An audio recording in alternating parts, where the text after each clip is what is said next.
to take the stream down for a second. Back up. Let's see if it goes live. I think. Yep, there it goes. Oh, okay. Wait, was the stream down for that? I took it down to edit the titles and stuff. It's just easier to do that. You can do it on the fly, but it fucks with the share thing. Let's see. Okay, got the YouTube shared. Let's get the Twitch shared.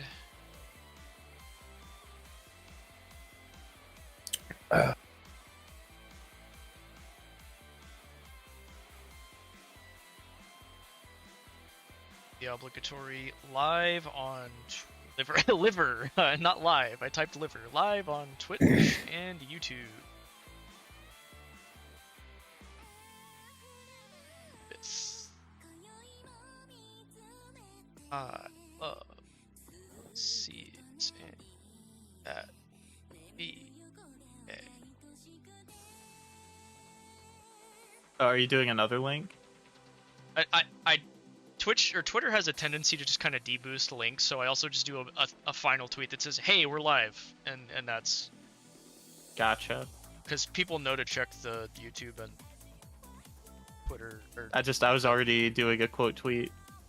No, you quote tweet whatever you want. I think quote tweets kind of bypass that, but Okay. as far as pushing stuff to the page, other people's pages, if it's just my Twitch link from the Twitch one or the link from the YouTube one, they have a tendency to just deboost those for some reason.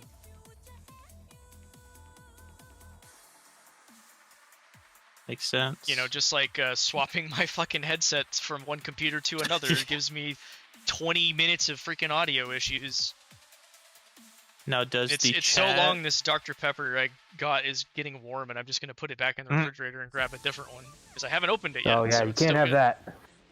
No, Gotta be ice cold. See, I've been letting my bourbon aerate in my my re-elect Trump 2020 make liberals cry again glass. It's not your liberal tears mug. My cousin who's a lefty, he has this red hat, or used to, he doesn't anymore. But it's a red hat that looks like a MAGA hat, but it just says made you look Black Lives Matter on it. Oh my goodness.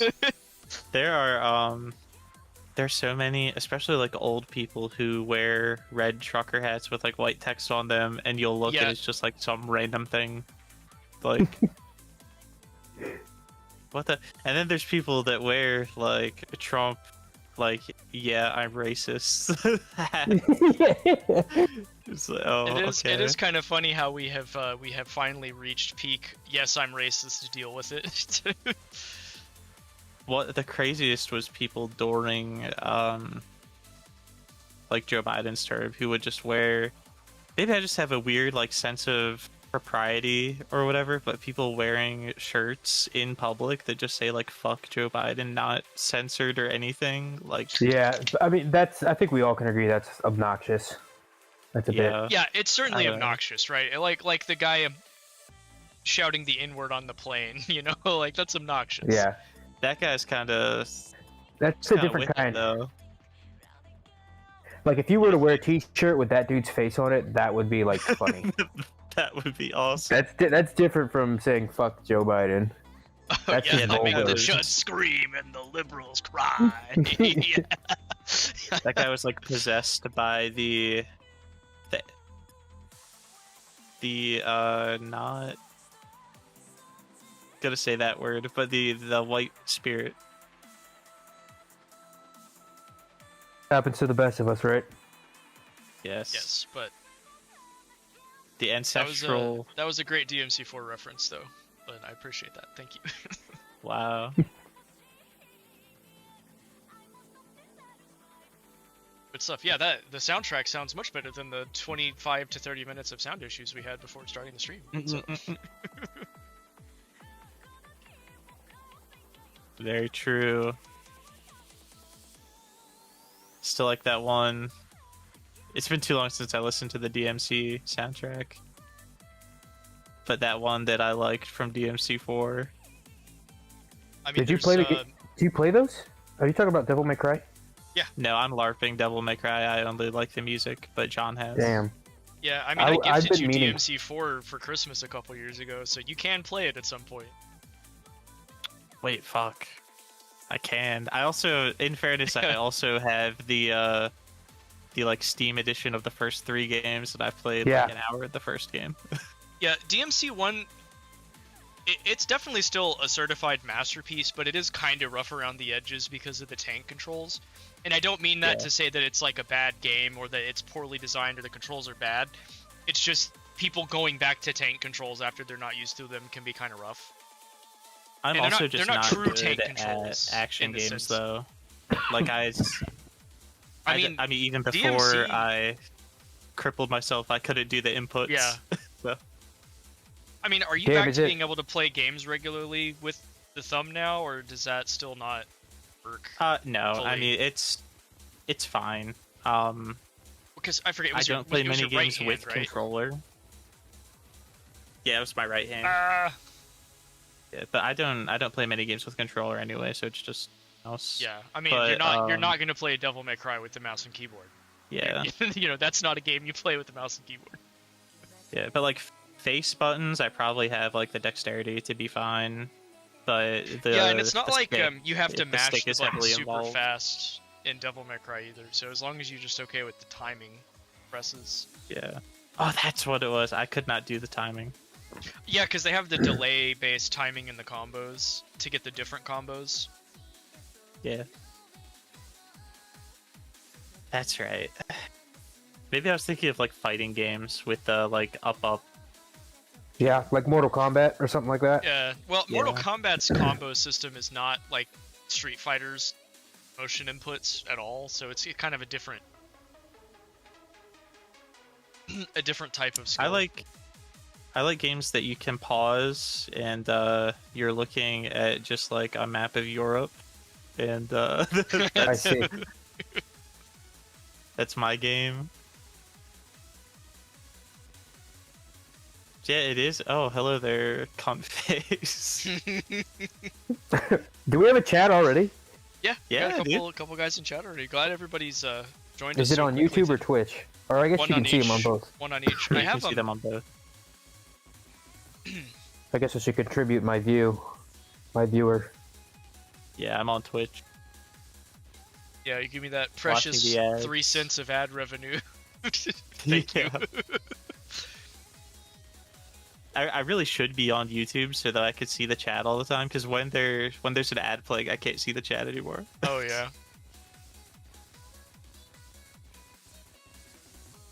It's Yeah, okay, if I the things we do. yeah for one our of these days homeboys. I'll actually talk to somebody that knows how to actually set up a good stream layout, and I'll get some advice. Right now, I mean, I this just isn't too bad for what we do. yeah, I mean, I like it because it shows we have the Discord channel up. It shows who's talking, so people don't have to be like, well, who's this and who's this, and I mean, they might ask, well, which one of you is the PFP with this character and such, but Yeah. it at least lets everybody know who's talking. Oh yeah, it's our friend Mr. Face. Yes, the K Hunt. It's been a while, yeah. The Honorable Mr. Face. Yes.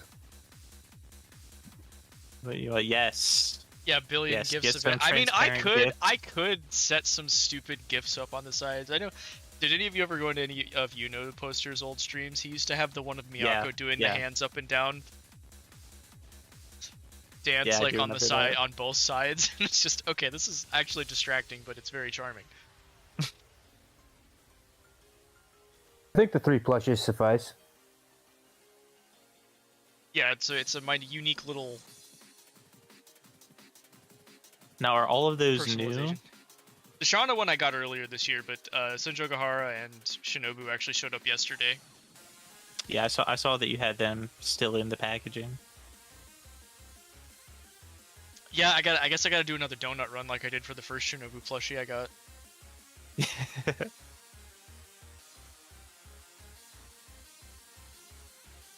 Just randomly reach over, put a donut in front of her. Go nuts for donuts!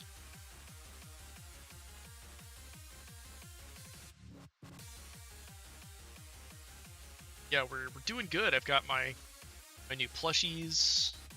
Wearing my Konata shirt that nobody can see. Damn, it's a shame. Yeah, I mean, maybe I'll face stock one of these days if I ever lose enough weight and don't look like a fat ass. I would still recommend against face docs. Yeah, yes, I'm mostly joking. Which is still funny because I used to use a picture of myself on my Twitter profile. Yeah. It's like I don't think that was I don't before... think I followed you then. No, you didn't. But, no, one year. But you one had year it for on Halloween. your YouTube channel. That was a different picture, though. That was a different picture. And also, the funny thing about that one, I have no idea how that happened. Like, that's just a photo my mom took of me when I got that plushy egg as a gift. And I still, to this day, have no idea how it wound up on my Google account. Yes, I could do the mask and swirly glasses, because look, we gotta stop swirly glasses anime girl erasure, you know? It's a genocide going on. It's even worse than the hair vents. If you get like big enough, like muscle wise, you could be like the LARPerators and do like the Spec Ops like Sharpie eraser over your eyes, shit like that. That would be kind of funny. Like Black Ops. I know there was a guy I used to watch a lot, and he doesn't face docs, but there was one time he did a stream where he was live on camera, but he wore a luchador mask to avoid that face docing. That would also be a good bit. I don't think that stream is still up though, but you might not know this, ESD. It doesn't like Chad Champion wear like a ski mask or something. Yeah, but he's been face docs already. He's like a fucking Asian. He looks like he's of the Asian persuasion. Or Mexican. He's kind of ethnically ambiguous, I'm not gonna lie. Yeah, I was gonna say I thought he was Mexican, to go back to our earlier conversation. Yeah. Not that he's one anymore. No, he's a traitor. Yeah. He is not driving a manual Ford.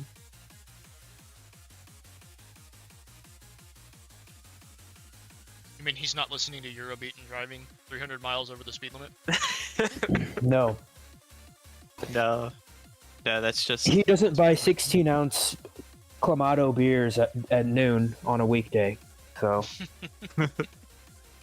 Hey, Despair Cake, what's up? Yo. That's oomph. Damn, dude, what the fuck? We have, like, way more... Remember last time we were waiting, like, for, 2 hours before people got to the spring wrap-up, we had... I forgot to announce the stream ahead of time, so I think that was part of it. That's because you've announced it, like, sorry, I already started drinking. You already announced it, like, 4 times in the last day. Maybe that's the move. Turns out it helps when you announce streams ahead of time and remind people. Yeah, no, we had like 6 people in here earlier. It's gone up and down, but yeah.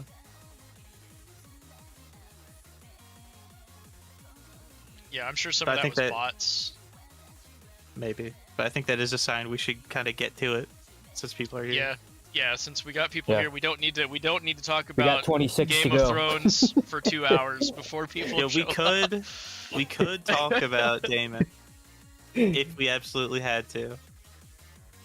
Well, considering the sheer volume of shows we sampled this season, it's probably best that we get on with it, Monty Python style. Get on with it!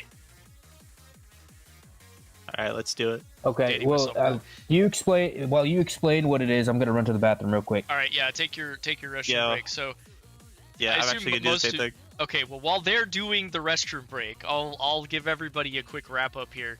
So every season of anime, we watch anime together as a group, and we sample a bunch of shows, and then vote on them, golf score style, and then the lowest numbers at the end averaged together, or totaled together, not averaged together, are the shows that we end up watching. So we're gonna go over each of the anime that we sampled, give our thoughts about it, share a little bit about them with you guys in the audience, and then they'll provide me their scores. I'll toss them into this little Excel spreadsheet. We'll total them up together, and then, the top so many anime will be the ones that we actually end up watching together this season as a group. So it's worked pretty well. we're expecting some upsets this time just because of the number of shows, and there's so many that are really good this season. Like I'm probably going to be sad not to watch some of them when we get to it, but definitely welcome any. Oh, none of the currently airing anime. Are you wanting to watch any, or are you just taking a back seat to it right now?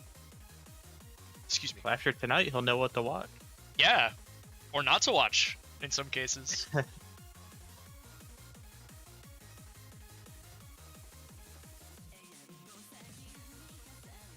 I know we were talking about it yesterday, but I'm very excited to see what you guys' lists look like. Yeah, there are some things I think we're gonna all like, and then there's some other stuff it's like, maybe? But yeah, we'll see. Because ESD was saying that his list is going to be like radically different from ours, he thinks, and I'm wondering if maybe he put some of those ones a little higher. Yeah, well, there's one that I know you're not excited for. That okay, I also okay. Joe's seen some of ReZero. I still haven't watched any of it. ReZero isn't even currently airing, I don't think. It's split core, but I think actually, that the first part of that ended.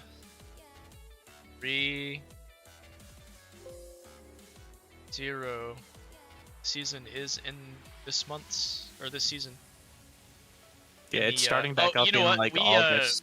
We totally didn't even look at the continuing tab just for the hell of it, because we usually do. And we spent so much time picking stuff out of the regular tab that we didn't even look down here. So yeah, ReZero right there. Also this that we dropped because we didn't want to finish it. Yeah. This is Nathan. Hello, Nathan. Yo, is that Mr. Higgers? It's the Wandering Ronin. I see what you did there. Very clever. Thank you. Of what, ReZero? Who are you directing that inquiry at? To Len, I think is their name. Okay. I can't read red on black. Yeah, Len Doraneko is them. I wish I could just like share two screens to you guys, and I would share the chat separately so you wouldn't have to look at it. Because I have a special chat pop-up window. Yeah. I can see it pretty good from where, surprisingly. Okay. I can read their messages, but their names, I don't know if it's the color or the font. It's like the plugin I use or something. I don't know. I need to see if I can find another one that's maybe better. But yeah, I haven't read any of ReZero, but I've watched the first 3 seasons and like 2 or 3 episodes of season 4. I kind of stalled on that. But I like to watch it. I see a lot of good clips, but I haven't been. Isn't it kind of long? I mean, it's still ongoing, right? Yeah. Like the light novels aren't over, are they?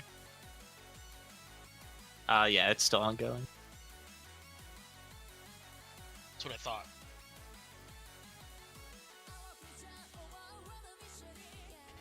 And even when you think something's over, sometimes they come back 10 years later and write more. Hopefully nothing we like suffers that. A little late for me. Spice and Wolf did that. And it already struggled to even get a full adaptation, so... Yeah.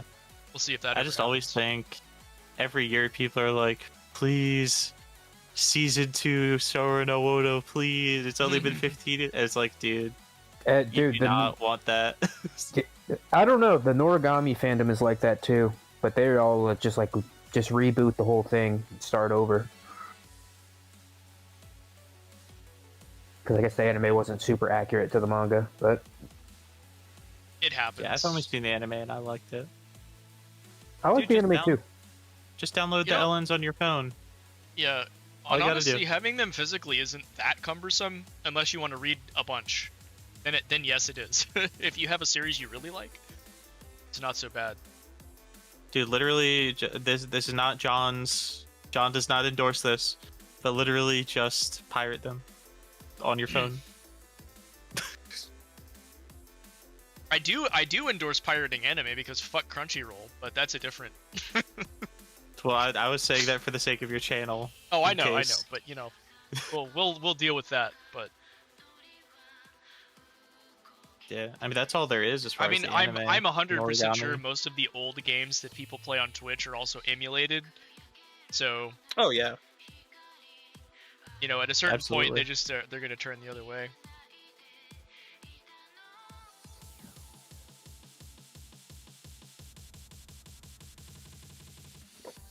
Yeah, I have a hard time reading on my phone without getting distracted too, because then you might get a notification, and it's like, do I really want to mute all notifications while I'm reading this, or do I want to just set my phone down on my desk, walk 4 feet over to my rocking chair, like an old man, and get my book? That is fair, but I don't know. If it's good, I can just kind of lock in and ignore notifications. Yeah, that's fair. That's fair.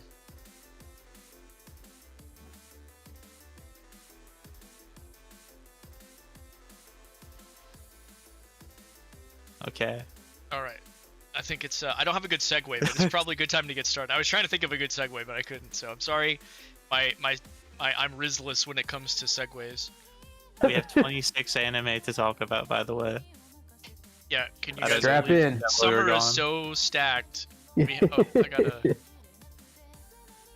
fix this so everybody can read.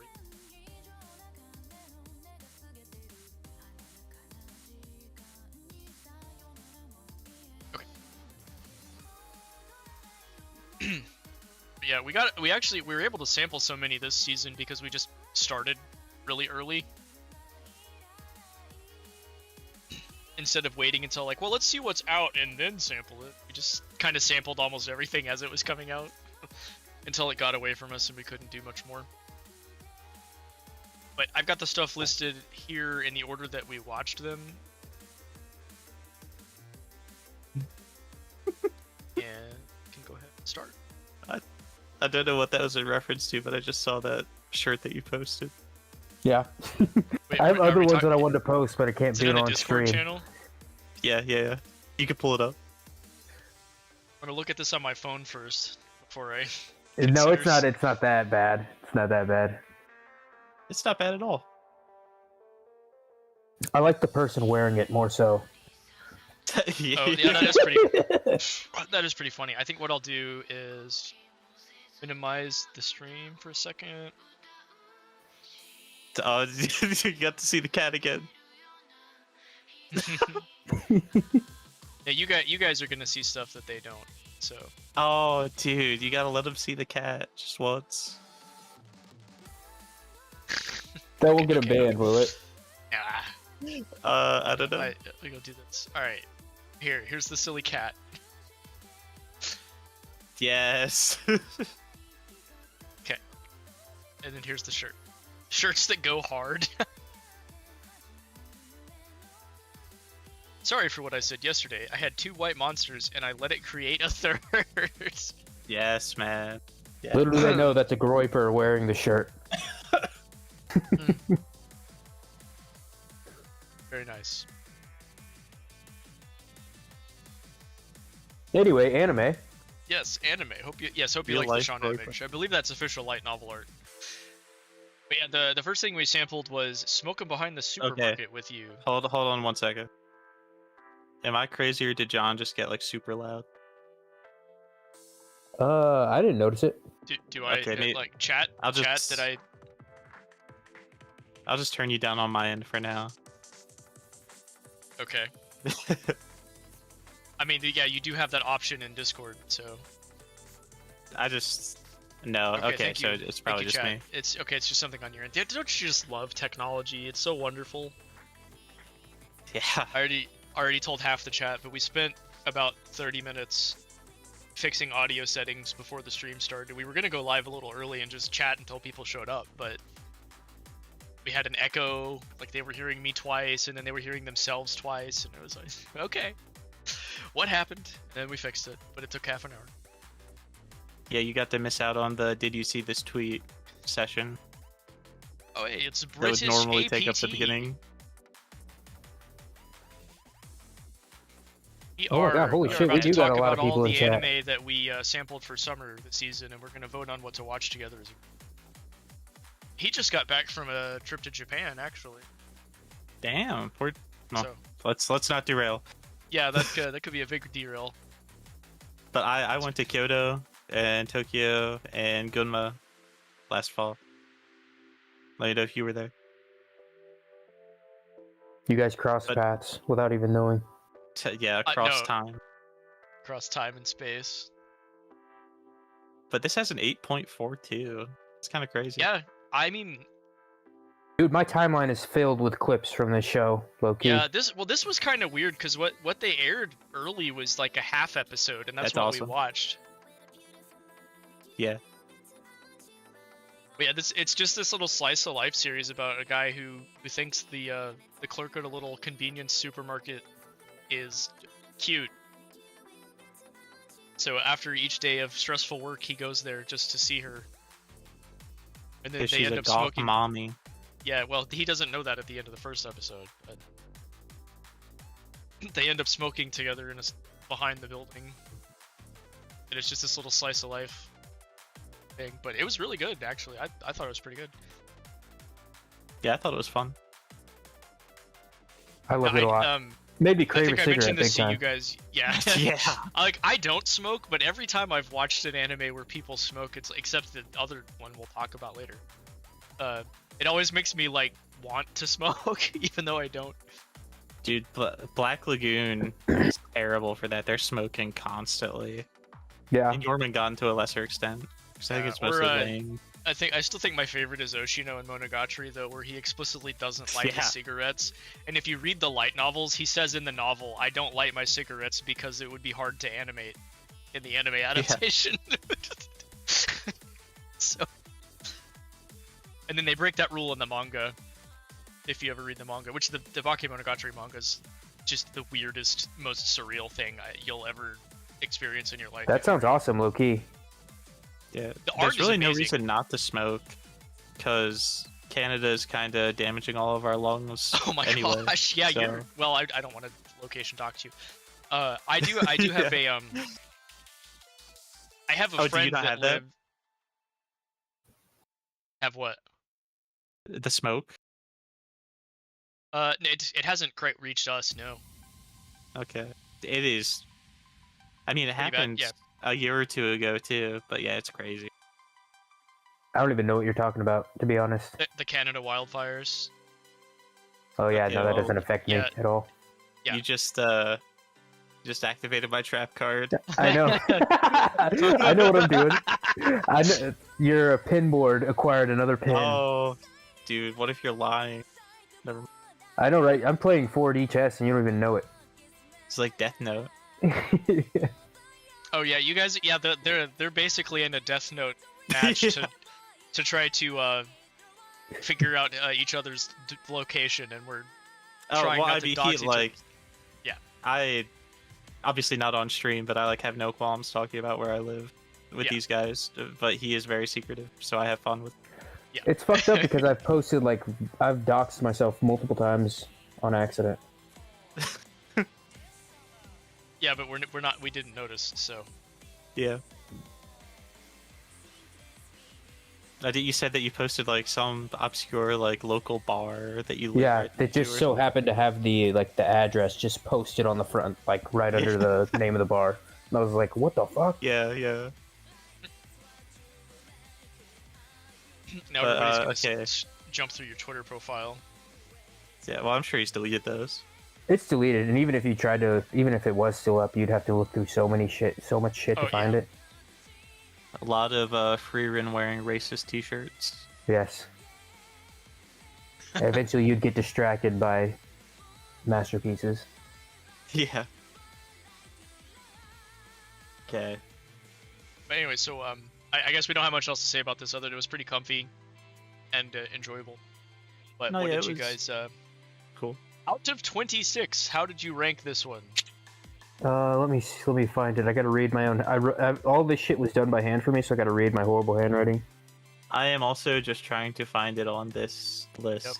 Yep. I was doing the same. I was hoping one of you was a little bit more prepared than me.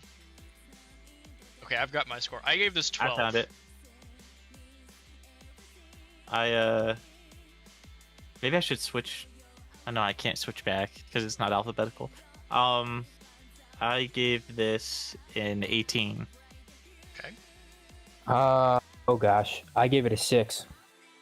Oh wow. Okay. So we do have a. We Yeah, already I have a spread there. feeling. Yeah. I was very middle of the road with this one, but I liked it. I mean, also to be Yeah, I fair, liked it a 12 lot. is still like of the Yeah. upper half of everything we sampled. So I just realized how big are the total scores going to be in this? I mean, it really depends, right? I think a couple of them are still going to be like low double digits at the most, but we'll see. I think we might get 80. What would that be? There's no way to There's get to 80. 78? 26, yeah. So Yeah, I think we could have a 78 on our yeah, hands. but this is sitting at 36. We're gonna have some high numbers this time just because of how things work.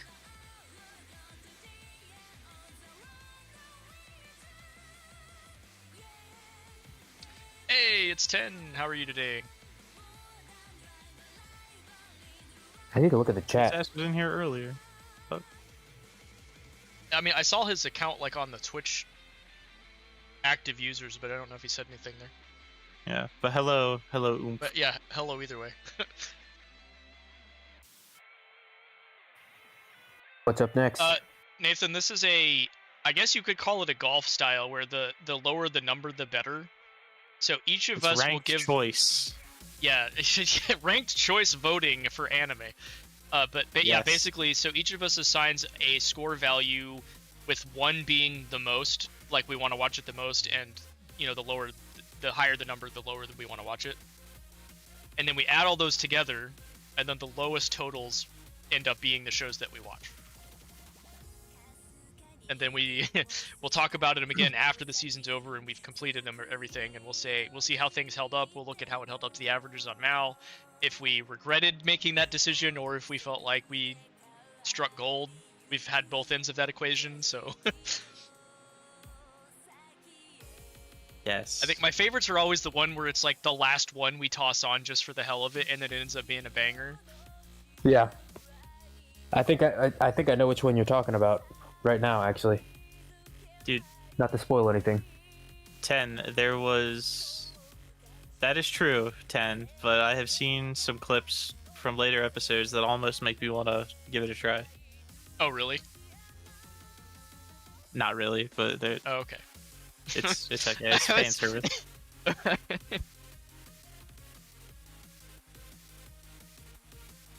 Yeah, you almost threw me for a loop there. No, I mean, it is, like, it's okay fan service, but it does not at all... Well, I guess we'll get there.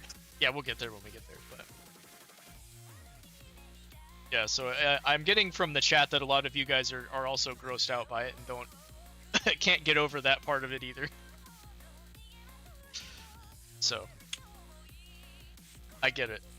I just hate the Twitter users. I won't say what kind of Twitter users are latching onto it as You're a an very aesthetic. scary Twitter user. Yes. Very scary. Yeah, speaking of things that aren't scary at all, we can go on to our next anime.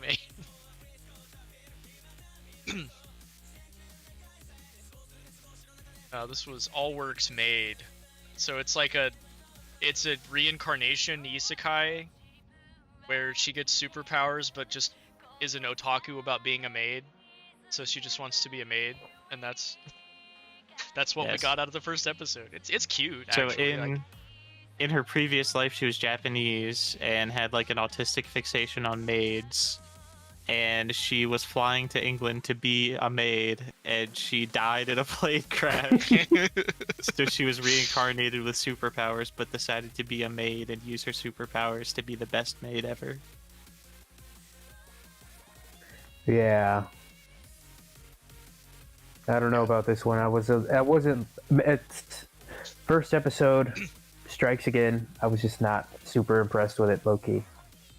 I don't know if that's a hot take or not. I could go either way with this one.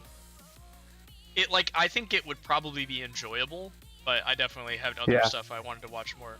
Like, I thought the noble lady she was with was cute. But... Yeah, that's true. And I can't remember if there are other notable. Probably not. Right, but honestly, it just kind of got absurd towards the end when they were giving the TLDR for her backstory, and it's like, oh, I was reincarnated, and then I lived with my mom in this new life, but she died. I made a wish, and and this goddess blessed me, and I used that to become a mage. It's. See, that was the part where I felt like it kind of became a little more appealing, because before that it was just kind of whatever.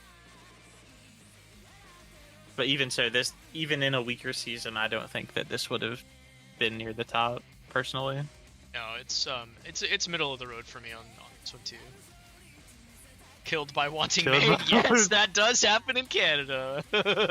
Wow, very nice. She's definitely capable of giving that out. Yeah.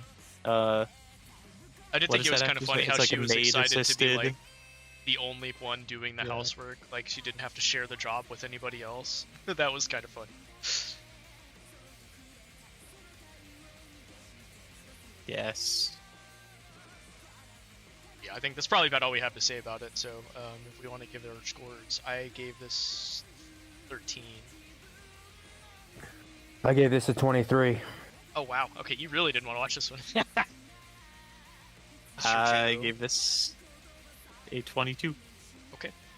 I figured we weren't going to be watching this one, but... It's funny because the way you talked about it, I feel like I was a lot more charitable to it, like in the way I felt. I just didn't really want to watch it. Yeah. Well, and that's the thing with these scoring systems. It's not even like, oh, I think this is a shit anime. It's just, oh, it's either I'm not feeling I'm going to have some like that too, where I probably ranked it higher than how I felt about it, but I was just interested in it. So we'll see. And I am going to kill you. I'm sabotaging you. We'll see about that. Got my eye on you. Yeah, but speaking of isekai and reincarnation, we have another one. This one was kind of awesome. Yeah, like low-key, I wouldn't be upset if we ended up watching this. But yeah, the TLDR of this one is the guy gets reincarnated as a mage, and he doesn't have a lot of talent, but he's able to work hard and achieve a bunch of stuff. And then at the end of his life, he still dies, unable to achieve what he was wanting. And then he remembers he picked the double reincarnation skill and gets to start over again. But also, like, the goddess that is reincarnating him is like, okay, do you want to pick your special skill? And he's like, no, I'll take the same one I had before. It's like, never give up or whatever. Yeah. Good of the... Evil amount, what is it, 666? Yeah, 6.66 was the Damn. score. Like, that's pretty funny. Yeah, like his pupil was probably going to be a main character later. It was pretty cute, but yeah. Like, as far as isekai slop goes, it didn't seem unappealing. Yeah, most of my hope for this would be based off of what you see in the opening. Yeah, I remember you mentioning that. I'm just like, I don't know. Didn't jump out at me too much. I like the cute girls, but I don't know if that'll be a saving grace for me, at least. That's all you need.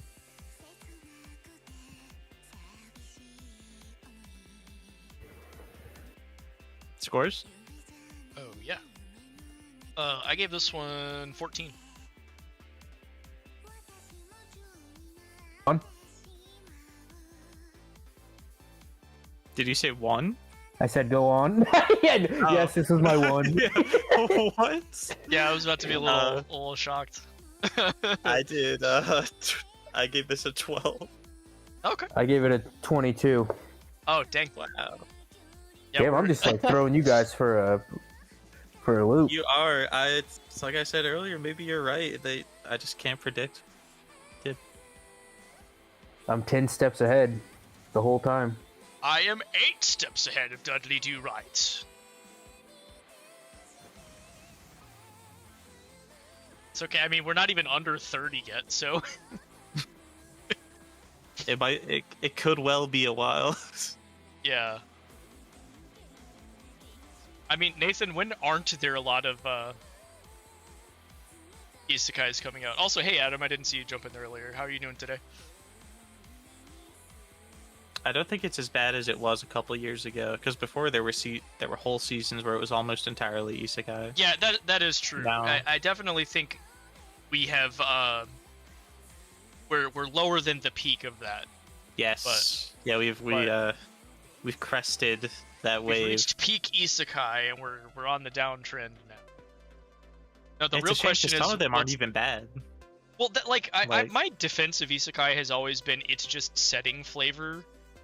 And yeah, it's sort of like, if you go back far enough, a lot of people used to bitch about, well, so much anime is set in high school. You know, like, that used to be a complaint you heard from some people. Now 10 years later, that's peak. We gotta go back to yeah, that. now it's like, Yeah. yeah, it's like, wait, it's As a not an grown isekai, man, it now it's actually takes fucking- place in Japan? Yeah. Yes, we had to do extensive research, Adam. We sampled 26 episodes of anime this season. So Yeah, this was basically like doing a PhD. yeah, we did a PhD in anime sampling. Like that meme of the black is our scientist putting dissertation. all the stuff together. It's like, finally, the perfect season of anime. Yes, making the artificial watermelon flavor.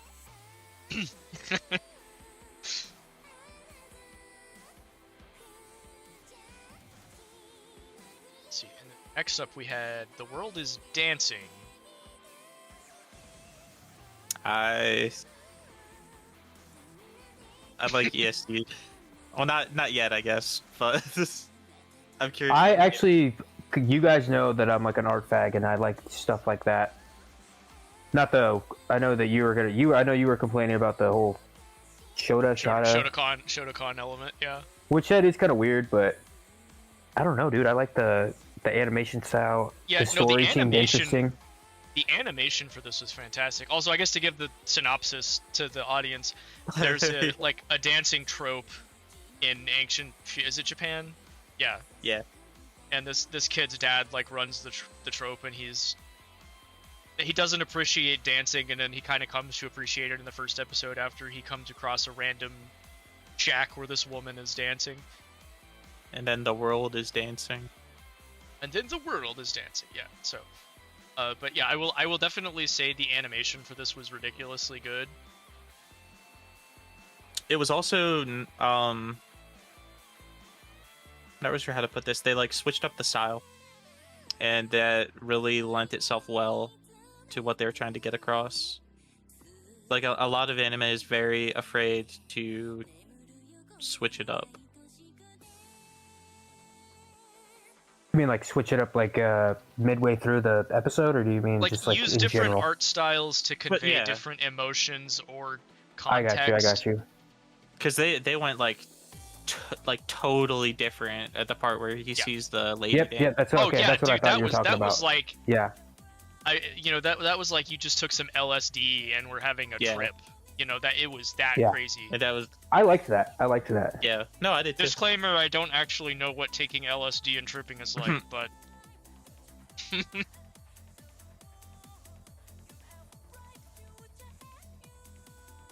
my hard drug is Dr. Pepper. No, Yarasu. The world is dancing. Yeah, you're not the world unless you are. Well, he's I need part I of need the a world, but fucking he's dancing. Zawarodo soundbite. That would be amazing. is a 7.5 on Mal? Is that a good score? Honestly, anything above 7 usually means a lot, because you have to remember that's an average, right? So to even get that high, Yeah. people are having to rank that higher too. I'd say 7.5 is pretty good, but it's also like a new anime. Like Yeah, it's and also currently- you Yeah. have to consider this is based off of the first couple episodes. So when Yeah. we come back, when we do our, It's kind of like a seasonal first anime- impression. I feel like it's a good first Yeah. impression gauge, right? Yes, that is true. It's just based off of what people are rating it since watching. When Frieren season 2 was the top anime of all time for the first couple episodes. Yeah, it was like that. When the first episode came out, it became the best anime of all time. Yeah. I mean, that's crazy. No, I'm playing. Yeah, that's not to say season 2 wasn't great, but I know, just it's yeah, it is just funny. But yeah, I think this is where we have to crush some dreams. I guess I should go first. Yeah, go ahead. I gave it a 13. Okay. I give it. Do you want to go or do you want me to go? Go ahead. I gave it a 19. Okay, well, I'm even worse. I gave this a 24. Sorry. John was like, "Fuck yo, dancing." I just had a feeling. It wasn't. No, that Loki. That's fair. I knew that was gonna be. I knew this was one of my hotter takes, probably as far as ranking goes. And I did. Guess what? We did beat the maid. We did beat them, or by 2 points. Yeah. Wow. So yeah, I didn't really care for the Shota thing, but like, if it was a little girl instead, it would only go up maybe a point or two. No, like if it would have been a little girl instead of a boy, this would have been like, at least 5 points higher on the scale for me. Dude, when I was watching it, I literally thought it was a girl. Like the whole time, I was like, dude, well, I mean, he really looks about like to a girl, right? It's. I know, but even when they were saying he, I'm like, there's gonna be like a little bait and switch where it's like, oh, they're actually secretly a girl kind of shit. But it's like, no, it seems like they're. Watch that actually happen like 6 episodes. What? Like, we gotta change the score now. Yeah, it's gonna go up to a 9 on Mount. Yeah.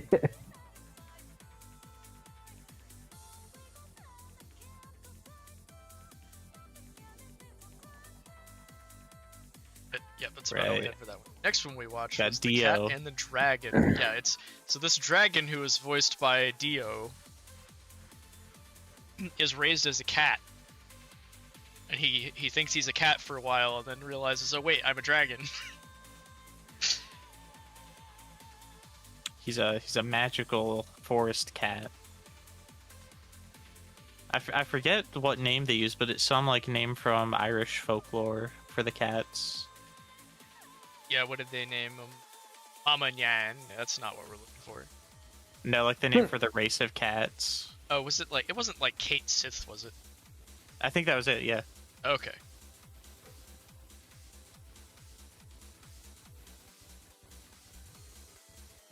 So yeah, he's a dragon who is raised as a cat.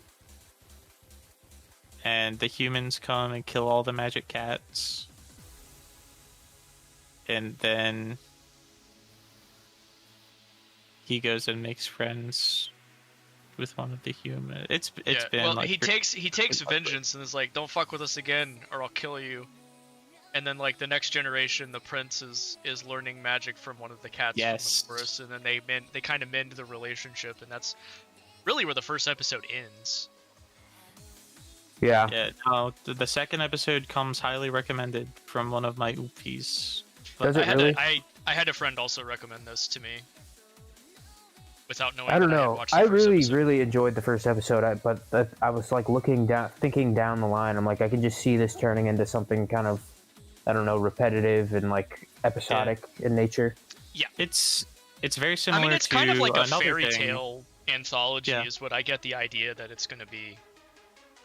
Well, much like another title on this list, it would have been a very good like one-off short. Yeah, I agree. Because I do like the concept a lot, and I really enjoyed that first episode, but I'm like, that seems like that was the climax of the story, and it's just going to be coasting from there. But it could well be like, excuse me, like an anthology of like different cats or maybe different humans. Well, I assume it's different humans because he's the only one listed as a main, so I think he's going to be in every episode. And it's probably just going to be about all the different stuff that he does. Like on paper, it's actually pretty cool. Yeah, that's what I was thinking. I like the idea of this show a lot, but it did not score as high as it could have on my stuff. Which I guess we could. Speaking of scores, I gave it 15. I gave it a 21. Okay. Oh wow. Yeah. I gave it. It's like that. 13. Look at that. I actually thought you were going to be lower than me on that one, Joe, but that's This is one that I'm still a little conflicted on, I think. But okay. I wouldn't mind watching it.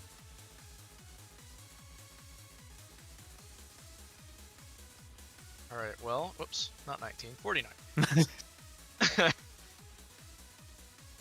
I mean, technically, that is third place right now.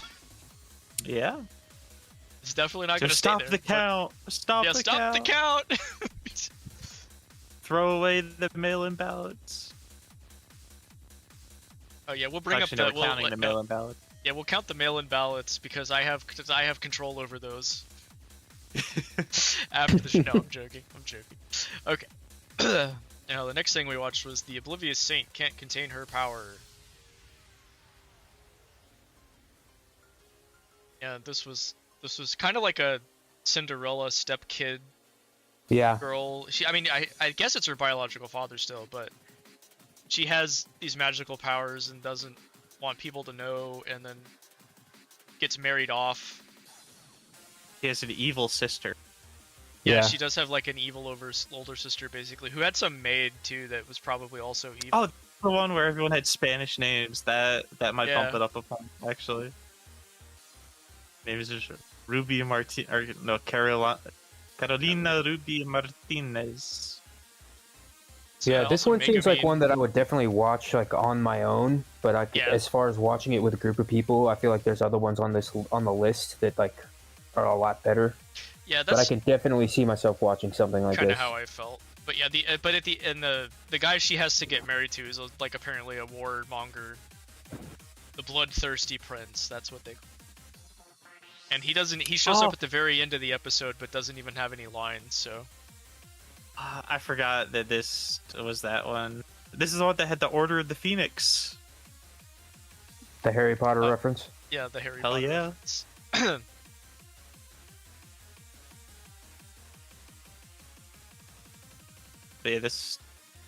Yeah, but that's really about it. I mean, I don't have a lot to say on this one. I don't know. Yeah, I have it written down on my sheet as like generic romance. Yeah. Bean sister. I think generic is probably the word. But still, which is like right up my alley though. Like, I'm not hating on that. I did think it was funny that Makoto Furukawa just keeps getting these like dignified knightly character roles in all the anime we keep watching. Red haired too, because he was in the because he was Guinevere in which is really funny. Because my notes for this one were just holy typecast Batman.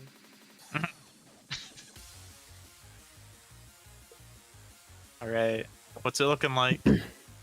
What did I give this one? This was pretty. Oh, I gave this 25. I gave it 20. I gave this a 26. Oh, damn. Wow, okay. I was expecting that to be a different one. I guess no, you know what, that makes sense for me having the best score. Yeah. At 20. Wow, this might actually be the lowest one. Well, actually no. Yeah, it probably will be. I mean, That's we kind did of a shame. actually break 70 with this. And honestly, it doesn't look bad. I know, right? I genuinely can see myself enjoying it. It was just, circumstances. It was an unfortunate. Yes, I agree. Despair Cake. We need Gochius to season 4. I still have to watch seasons 2 and 3, but gotta get the Gochi movie first. Let's calm down. Is there a movie? Or yeah, I mean, there's supposedly a movie in production. I don't know. Okay. But yes, we will be going to Japan to watch that when it comes out without subtitles. You have time. Just start learning Japanese now. Honestly, if it comes out at the right time in 2028, I will be there. So, all right. Let's hope for a spring 2028 release. We'll find out. Let's see what's next. Oh yeah, Yanni Neko. I thought it was Laurel Neko. Oh, that's a callback. Let's get the fucking black and blue dress too while you're at it. Yeah, Sharp's grand adventure, making money in unspeakable ways. Ooh.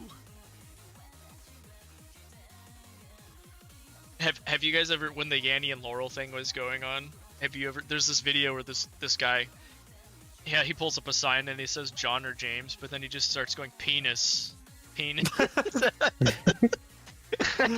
That's awesome. That's just like one of the most immature things that lives in my head rent free. Okay, it's not favors if you pay 5 yen. In the back room of Fleur de Lapin.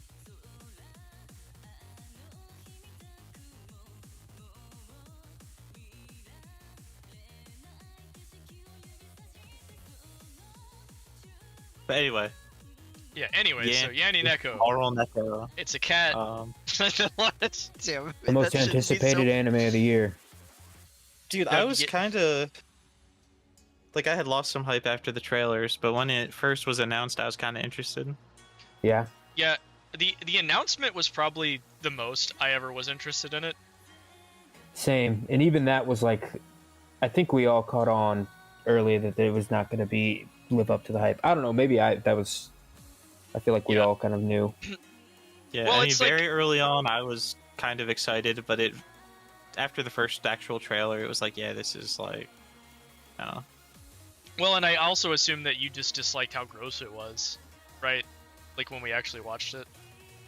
I mean, yeah, that was the big thing when we actually watched it, but you got a certain vibe from it, even just from the trailers.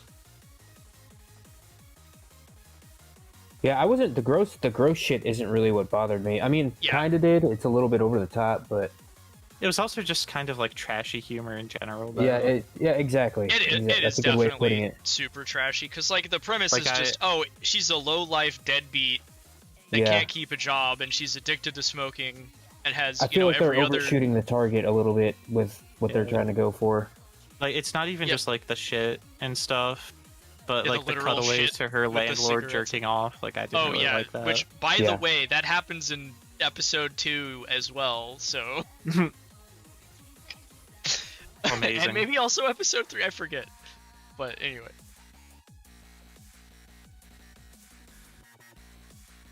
the mangaka must be a millennial or something like that. That must be hilarious to him. It's definitely like not my kind of humor, but something very scary. It is funny. It's just you have to like derive humor from being grossed out. Yeah. Well, there are things separate from that I found to be pretty funny. I mean, the production value is through the roof for some of the stuff in there. Like, yeah, you know, the OP is like 8 million references that I don't know to things. That's really cool. The song went really fucking hard. I like the song, but no, like there's a ton of like I got a buddy of mine was like dead set on understanding what the reference of the number on the wine is in the opening, and then he sent me something later, and he was like, "Yeah, this actually just references a cheap wine from a Japanese. It's like this order number is the cheapest wine available from this Japanese restaurant or branch or something." And yeah, somebody put in chat though that they saw the fart scene. And after I saw that, and I was like, okay, that's a bit rich even for me. Like, where they're like hotboxing the car. Yeah, I'm like, what are we doing here? What is going on? Yeah, it's just gross out. There's some funny bits. Like, there's a bit in episode 2 where some other cat she knows is gonna get her name. Like, she needs a legal last name and didn't have one, so she went to the DMV to apply for one. And she tries to make it like her streamer name, and there's a little asterisk in the middle of it. and the guys at the DMV are like, well, what is that? What do we even say? I can't pronounce this. I can't turn this into a word. And then like a guy just looks at it, he's like, no, it's a butthole. Oh so, because an asterisk looks like how they draw buttholes sometimes in anime. So yes, yeah. Like, oh, okay. Yeah, the homage is really cool, but I don't know most of them, so. I mean, it's like Ten said, that just doesn't really do anything for me unless I'm invested in what it actually is. Yeah, it's one of those things where I can see the value in it, but it just doesn't speak to me on any fundamental spiritual level. Like it's like that would be really interesting in a show that I enjoyed, but in the show it's just like, oh shit, the gym's calling. What the? No. Do you guys not have that ad? No. Okay. No, the only ad, I've been getting these ads on YouTube. Yeah.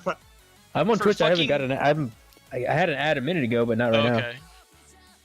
I keep getting these ads on YouTube up with for a little, like, implementing a salary cap in baseball. What? Yeah, there's like this I don't know what. This group is pushing for salary caps in baseball. And I keep getting these ads on YouTube for it when I'm away from my desk and can't use my ad blockers. Yeah, last time we were getting like House of the Dragon ads, but now I'm just getting like local election, like campaign advertisements. Oh, but conspiracy. I know, bring back the House of Dragon ads. I agree, homeboy. And also with you, other homeboy ESD. All the homeboys, all my homeboys are agreeable today. Yeah, yeah. There's actually, I don't know if you've seen it. There is an episode where in Yanni Neko where one of the girls' cats is like, I don't poo or pee because I'm an idol, and then they like tickle her until she pisses. It's like, oh god, why? Oh my goodness, this is just getting worse and worse by the minute. Yeah, it's so gross. I watched a couple episodes yesterday with a friend because I had a feeling this wasn't gonna pass, and I was like, okay, I don't mind, but yeah, it is extremely gross. How I feel about this. It continues to be gross after episode 1. There is some good humor in there, aside from the gross parts, but it's just, you almost just have to stare at it and go, what the fuck? Over and over and over and over. Yeah, maybe it has to be funded by BlackRock. You're right. I think it might be funded by Rabbi Mizrahi. Yeah, whatever his maybe. name is. And then like her neighbor cat she tries to borrow a cigarette from her, but it's actually like weed or something. Like that was pretty funny, because it's like, yeah, it's a cigarette, you can smoke it, and then she gets high. That was funny, but yeah, the thing is, like, Laurel Neko is hot. But you gotta turn this into a joke on Twitter. This is so dumb, but that would actually be really funny to talk about Yanni Neko, but only call it Laurel. Laurel Neko. But yeah, like her character design is hot, but it does feel subversive. It's probably not like in the way people mean, but it is. It just feels like more disgusting than it needs to be.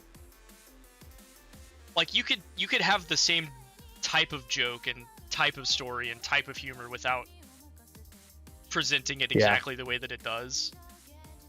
Yeah, well, when it first, like the first week that it was out and it was getting a big pushback, a lot of people were talking about like the more serious themes and how like, oh, it's worth it, and the disgusting stuff is like actually in service of that. And it's like, that would be a very interesting show if it didn't make me want to puke when I was watching it. Yeah, like it, sure, it can be effective at getting attention or a reaction out of people, but if it's so visceral that you don't want to interact with it, then it's gone too far, Yeah.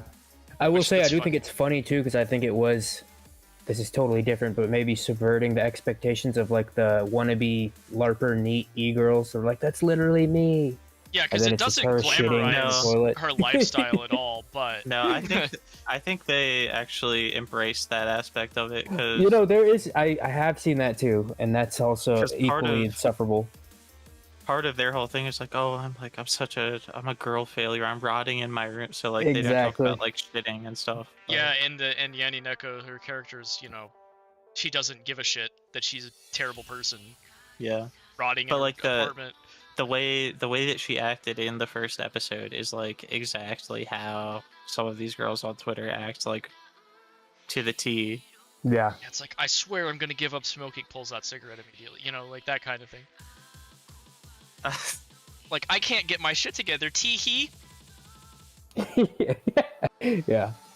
It's like, yeah, me and my e-boyfriend are going to. Oh wait. I'm an incel. I have an e-boyfriend. Can't say that on Twitch. Actually, I don't know if you're supposed to say incel, but whatever. Oh, I see you did.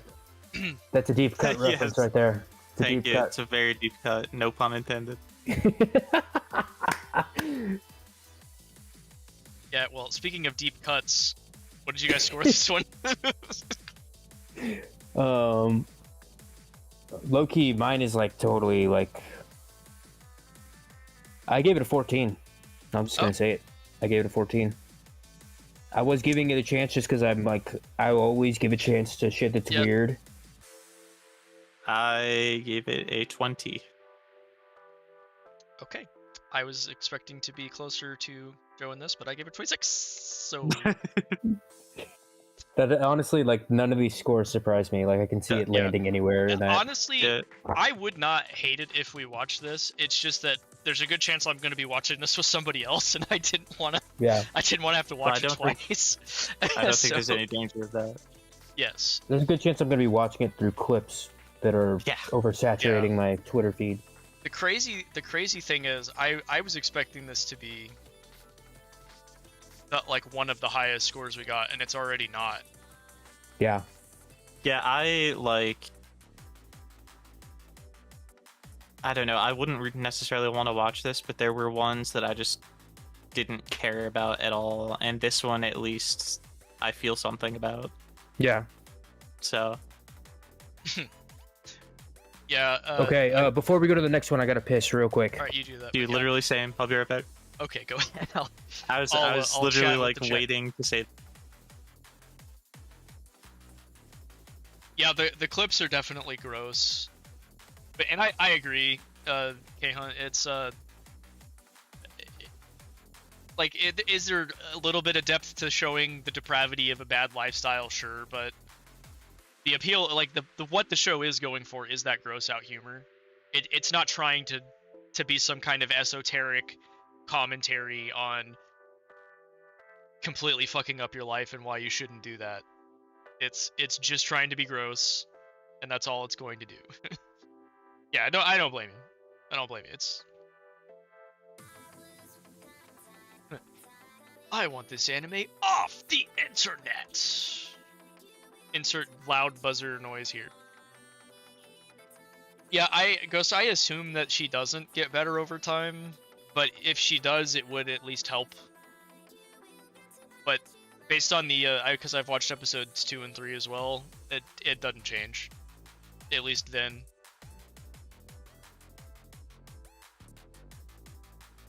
It's the wrong thing.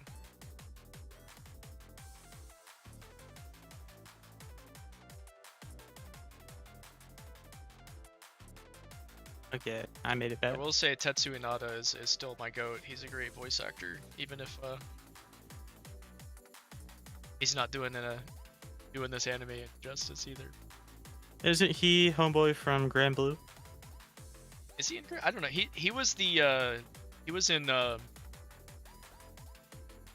Pawn Skirt last season as well. Let's see. Maybe I'm thinking of someone. He might else, be in Grand Blue. He's the dude. He's the tailor dude in Konosuba. That's always just like, "See you, welcome to the depths of hell." He has a similar register to the one senpai. He may be one of the senpai. I'm just trying to see if Grand Blue's. I don't think he's that low. Probably would. It's also Gamaguri and Okay, I'm back. I think. That might be easier.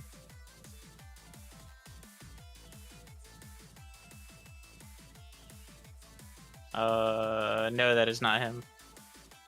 Yeah. Okay, so you're thinking of a different guy. That's fine. Yeah. Yeah, I still need to watch Welcome to the NHK, but it does seem like if you tried to make that just disgusting humor instead of what I don't even really know what Welcome to the NHK is, other than like a commentary on socially distanced and dejected young men. Yeah, I've seen people try.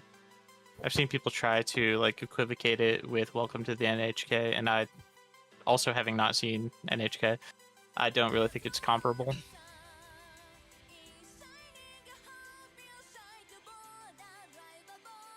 My hot take. Yeah. I don't even know if that's a hot take, if I'm being honest. That might be as cold as the Dr. Pepper I drank already was when I pulled it out of the refrigerator. I thought I had another sip. I was about to take another sip, but it's all gone. That's me with my beer. Yeah, we'll have to restock. I'll wait till after number 10, so we're at least almost halfway done. Yeah. What do we got next?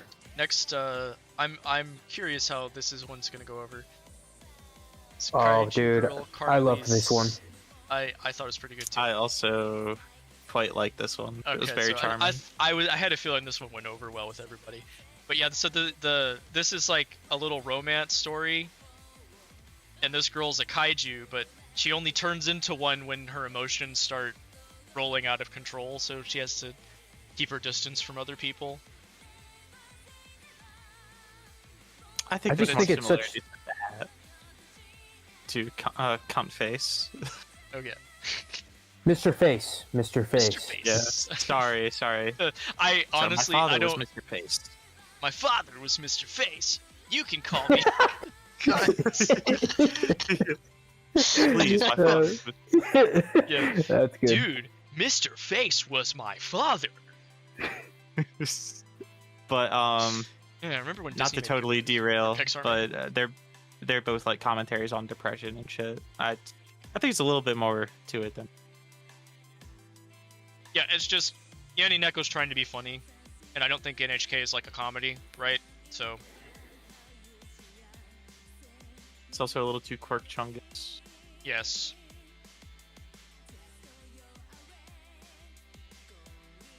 Because it was written for, no offense, millennial transgenders. Hot ones though, at least. Probably not in this case. Yeah, No, how about a commentary on being happy instead? That's what Gochiusa is for. And yes, Yuyushiki. man. And Senko-san. My goat. Senko, Season 2, win, please.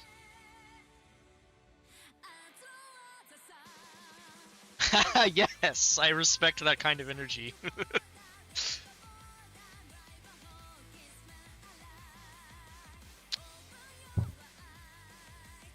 I could. The coffee method.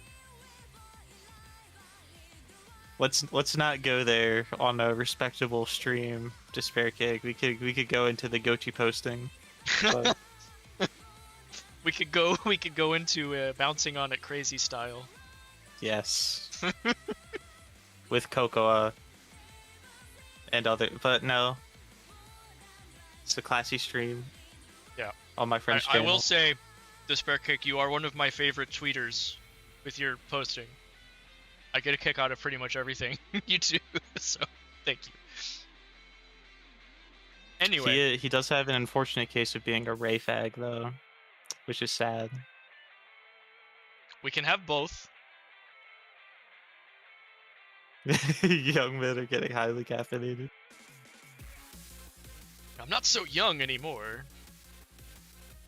You are highly caffeinated, though. But I am highly caffeinated, so I'm caffeinated enough to feel young. Oh, that's a bummer. Sorry, Nathan.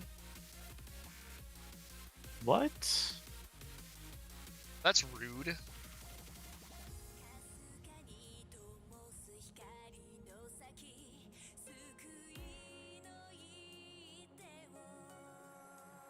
I wonder, is there maybe a setting I accidentally have on?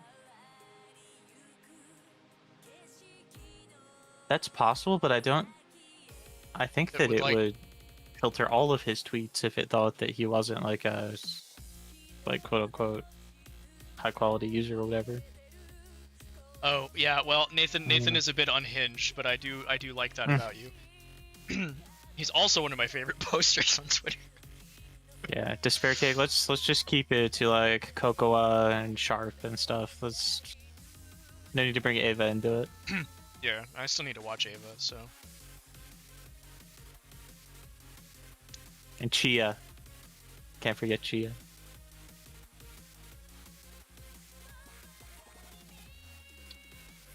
Yeah. Oh, you know what? Let me do that. Go to live chat instead of top chat. Got a good point there. I didn't even know that was a thing. It's supposed to, see, the thing is, it's supposed to route my entire YouTube chat to the thing. But yeah, I wouldn't think that would affect the plugin. We'll see what happens. We'll see what happens. Yes. Coco preys on sensitive old men, parentheses me, parentheses.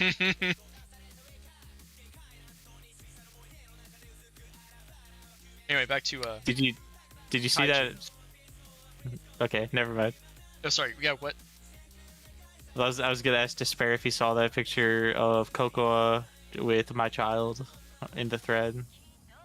But that might be interesting. Of interest to him, not the stream, so he could keep going.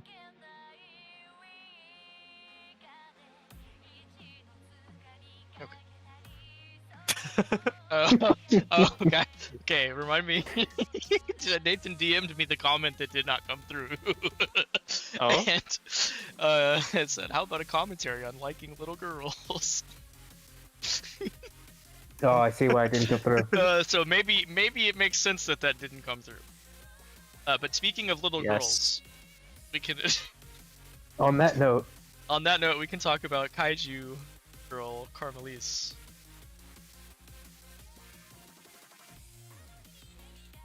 I kind of knew just from like even the first like 5 minutes of it. I was like, "Yep, this is gonna be right up my alley." I can already tell.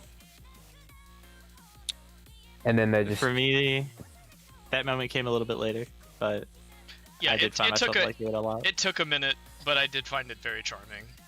Once everything kicked off.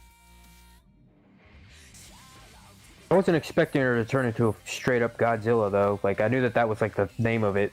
But I was like, damn, already in the first episode? Like... But it ended up being okay. She doki doki waku waku too hard. Yeah.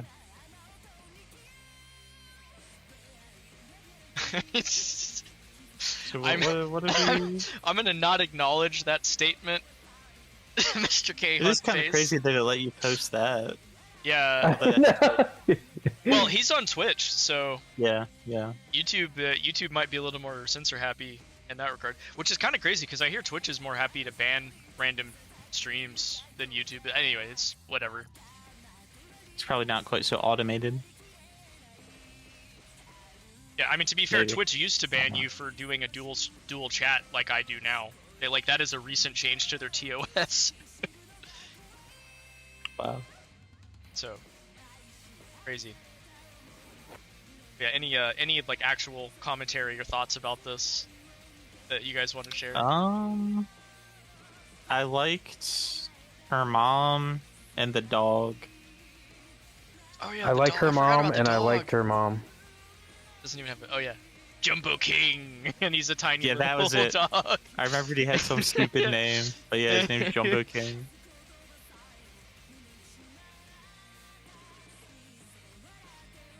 Yeah, and her mom was great too. I agree. We're mom lovers around here. Yeah, they didn't strictly enforce the dual chat rule, but it was technically against TOS.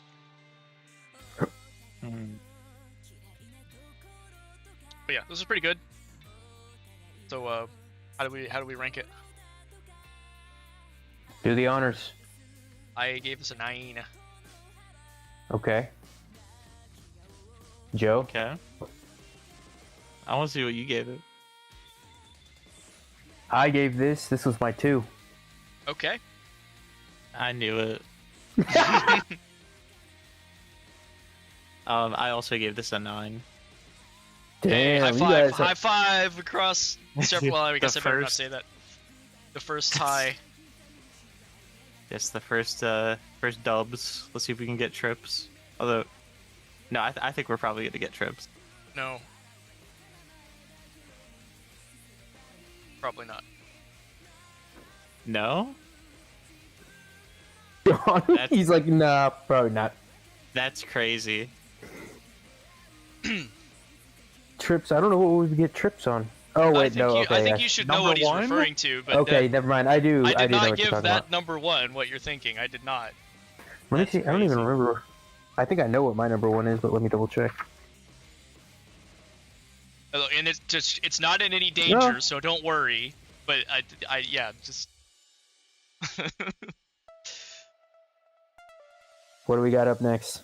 Yeah, the cutoff age for sensitive young men is about 50. I agree, and I as somebody who, well, I'm closer to 50 than I am 0. I'll put it that way. Cut off age for sensitive young. That would make a good tweet too. Yeah, that's true. That's funny. Okay, yeah, no, I this do is like the another one. implication that you're almost men, not almost young.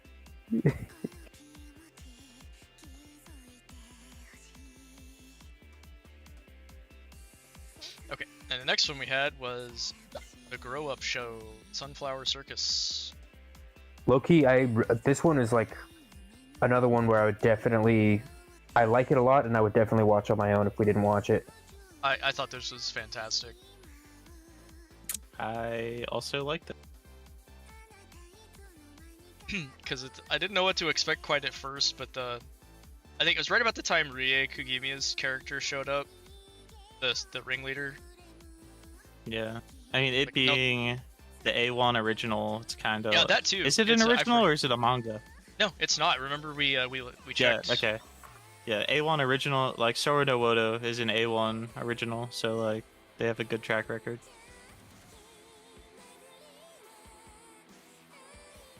But yeah, the premise is this girl is essentially sold off into slave labor by her father to a circus. Yes, to a circus. but she's really good at the circus performer thing, so she gets hired to work for them. That's basically just the first episode. It's Yeah. like they find out she's good, she evaluates the other performers and tells them why they all suck.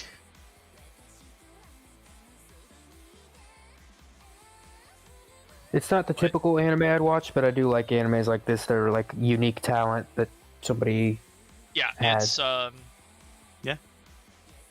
It's just I liked the every time they'd show her dad in a flashback, they'd like censor his eyes. So you could- Yeah. Like, Yeah. oh, what does he look like? We don't know. Yes. That's exactly right, Despair Cake. That's the true message, that women should be sold Should into be slavery. made to work in the circus. Yes. No, it is really funny because they don't throw that on you right away. Like the beginning of the episode, you have a little flashback, and then she's walking down the road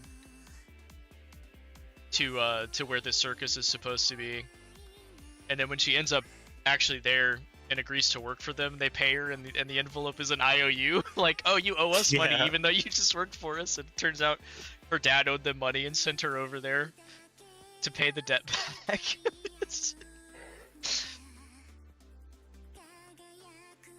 Yeah, I like the lore building of the dad.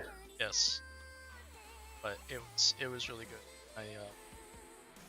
Cast was actually was besides, oh yeah, Ai Kayano was in there too as like the secondary lead circus or whatever her character was supposed to be. Yeah. Which again, I never would have known that without looking it up. But I honestly don't someday even I'm gonna- remember that character being in the first episode. I Was don't she just know if one she of was, the... I don't think she was wearing the glasses, or maybe I don't remember. We'll Okay. figure it out. But she was definitely there. Yeah. But yeah, this was great. I don't know that I have anything else to say. Yeah. No, I think that's all there is to lead, it. I gave this an 8. I'm going Yeah. last this time. Okay. Well, I like this one a lot, so I of course gave it a 30. What? So I gave this one a 5. Okay, cool. I gave this one a 5 as well. Cool. Look at that. Right, so Another we're dub. basically locked and loaded on that one. Is this our first under 20? Yeah. I had a feeling that one was going to do really well.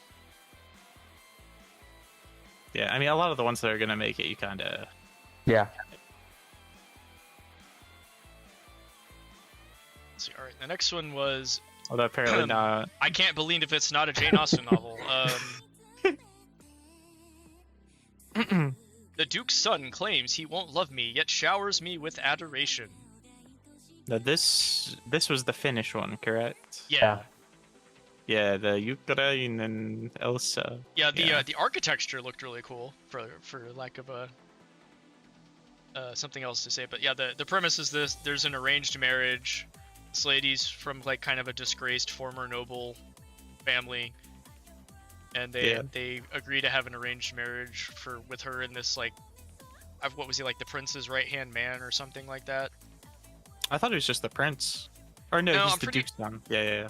Yeah, he was like closely tied to. Yeah, he's someone important at the court. But you know, they have an arranged marriage, and he acts like he's gonna be all lovey-dovey and happy about it, and then at the end of it, he's like, I'm not gonna love you, but I'll take care of you, and you know, this is a very politically arranged. Yeah. I think this may have been written by a woman. Yeah, probably. Did we say that when we were watching it too? I mean, that's kind of what my Jane Austen joke is, right? Like it's What's the author? Kei Misawa. That sounds like a woman's name to me. I don't know. They want to be treated like shit. That's just the fact of life. We all have to deal with. She didn't seem very unhappy about it at the end of the episode either. Just giving them what they want. Yeah. Yeah, but you know, it definitely seemed like one of those. Is it a show? It's just romance is the genre. I guess it's not going to say shoujo. Wait, is this also Studio Zero G? That's crazy. What else did they do? Grand Blue and something else that we're watching. Oh. Damn. That'll be funny. I mean, honestly, they're probably just one of these studios that just like does turn everything. Up bunch. Yeah. Yeah. Yeah, I don't think I have much else to say. Any other interesting observations besides the finish? No. The Finnish No. thing? Yeah, my main takeaway was that their names sound kind of Finnish and or Northern European vaguely, I guess, and the architecture looks like Russian or whatever. Yeah, were there even any notable Seiyu in? Anzai Chika is actually Chisa in Grand Blue. And Ishikawa Yui is a bunch of people. Oh, dude, Sharp! Sharp is a boy. Uchida Maya. There actually are a few decently notable Seiyu. Okay. Namikawa Daisuke is in some stuff. Yeah, I don't recognize him enough to remember his other roles, but I do feel like I've seen that name around. I'm the same. I know the name. I don't know anything that he's done. From just seeing him on Mal pages all the time. Yeah. Yeah, that is the funny thing about Mal, is that you'll start to remember like the picture and not the name of some of these Seiyu. Yeah. But yeah, I don't really have anything else to add, so Yeah. I gave know. this a 22. Oh, Uchida Maya is also, of course, the older sister on Grand Blue as well. So Chika and her sister are in it. Oh. Sorry, I have to find this. I gave this one. So this one, like, I'm a little bit biased because I should have rated it a little bit higher, but just for the sake of it being romance, I gave it a 19. Okay, you had me worried there for a second. What do you think I was gonna say? 5. I thought you were gonna give it like a 9. Oh no. I mean, you are like the biggest romantic enjoyer of all of us here, but I think 19's pretty fair, even for a romance enjoyer. I mean, given what it had to compete with, yes.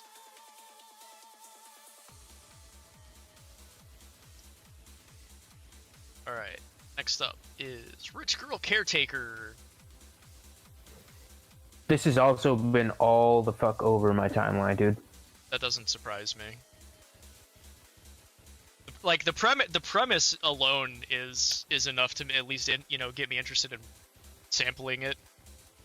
Yeah, and I'm not gonna lie, there's a lot of people doing like parallels to this and like Umaru-chan, and I'm like, oh, I'm biased. I can see that.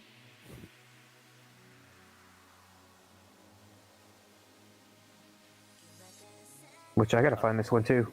Yeah, so the TLDR for this one is this guy ends up saving this rich girl from a precarious situation, and then he ends up getting hired to take care of her because she's a complete klutz and a ditz and doesn't understand anything, but has to present like she's this high-class noble lady, because her father owns a mega corporation, and he is voiced by Dio Seiyu. Yeah. Damn, low-key, I did not realize how out-of-pocket that title was. That's crazy. Yeah. Yeah. I love all that stuff. But yeah. But this is kind of the other side of the girl failure. Yes, spectrum. but it's wholesome because it's girl failure needs boy to make sure she doesn't. Yeah, I just like all the life. TV shots. Yes. Yeah. And the maid threatening to cut off his junk. Yes. that is another appealing part. That character. Which, oh, that's Hollow. Yeah, Hollow. Yeah, the title is kind of crazy. This was pretty funny. Yeah, I thought this one was good. But how good? Well, I gave it probably not 11. As good as you. You gave it an 11? Oh. Would you like me to go? Yeah. I gave this a 14. You bastards. I gave this one a 7. I mean, that's still not a... I knew this was going to be in your top 10. I mean, it was very close to mine. Low key, those are fair scores. I can't even be mad about that. You got to remember, this is for me at least. Well, this is still the top half for me. So we're actually 4 apart. But I was definitely trying to crowbar this one in, for sure. I mean, I knew I was like deep down. I was like, they system don't fuck with this that much. But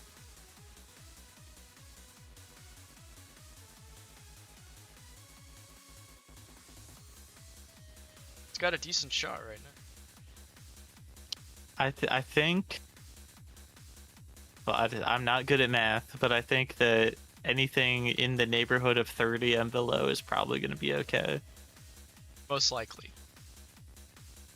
It is going to be so funny to see the highest scores after this is over and I rank it by total score. I'm already excited to see how the Mal averages pan out at the end of the season compared to what we end up watching. Yeah, that is going to be the most interesting. Although I think this season, watching the sequels that we are, it's going to be very heavily biased because they're all beloved shows. Yeah. Yeah.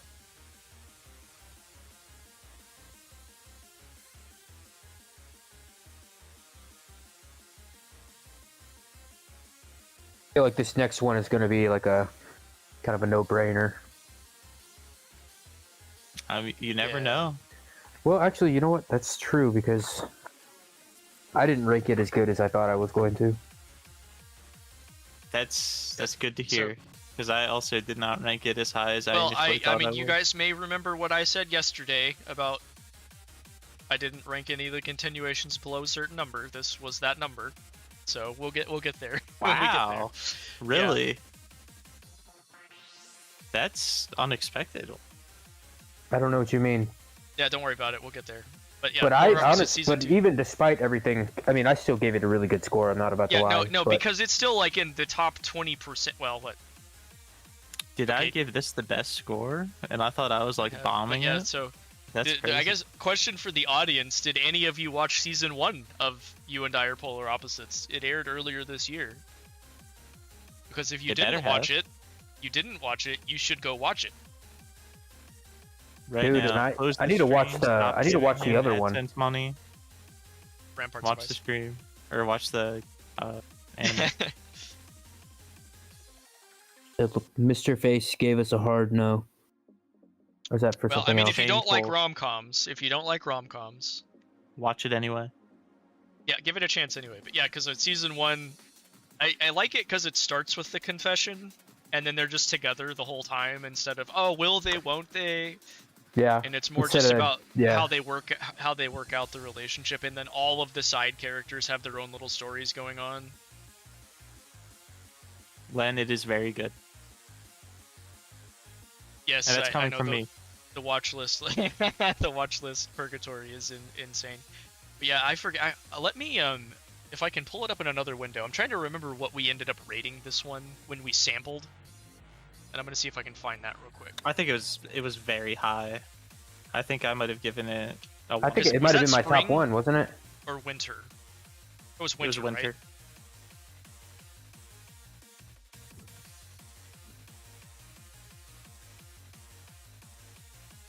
Keep getting ads about different military branches. Oh yeah, dude, this was we all wanted to watch this. Look at this. I gave it a 2. You guys gave it a 1. Yeah. So Yeah. that cleared everything that season.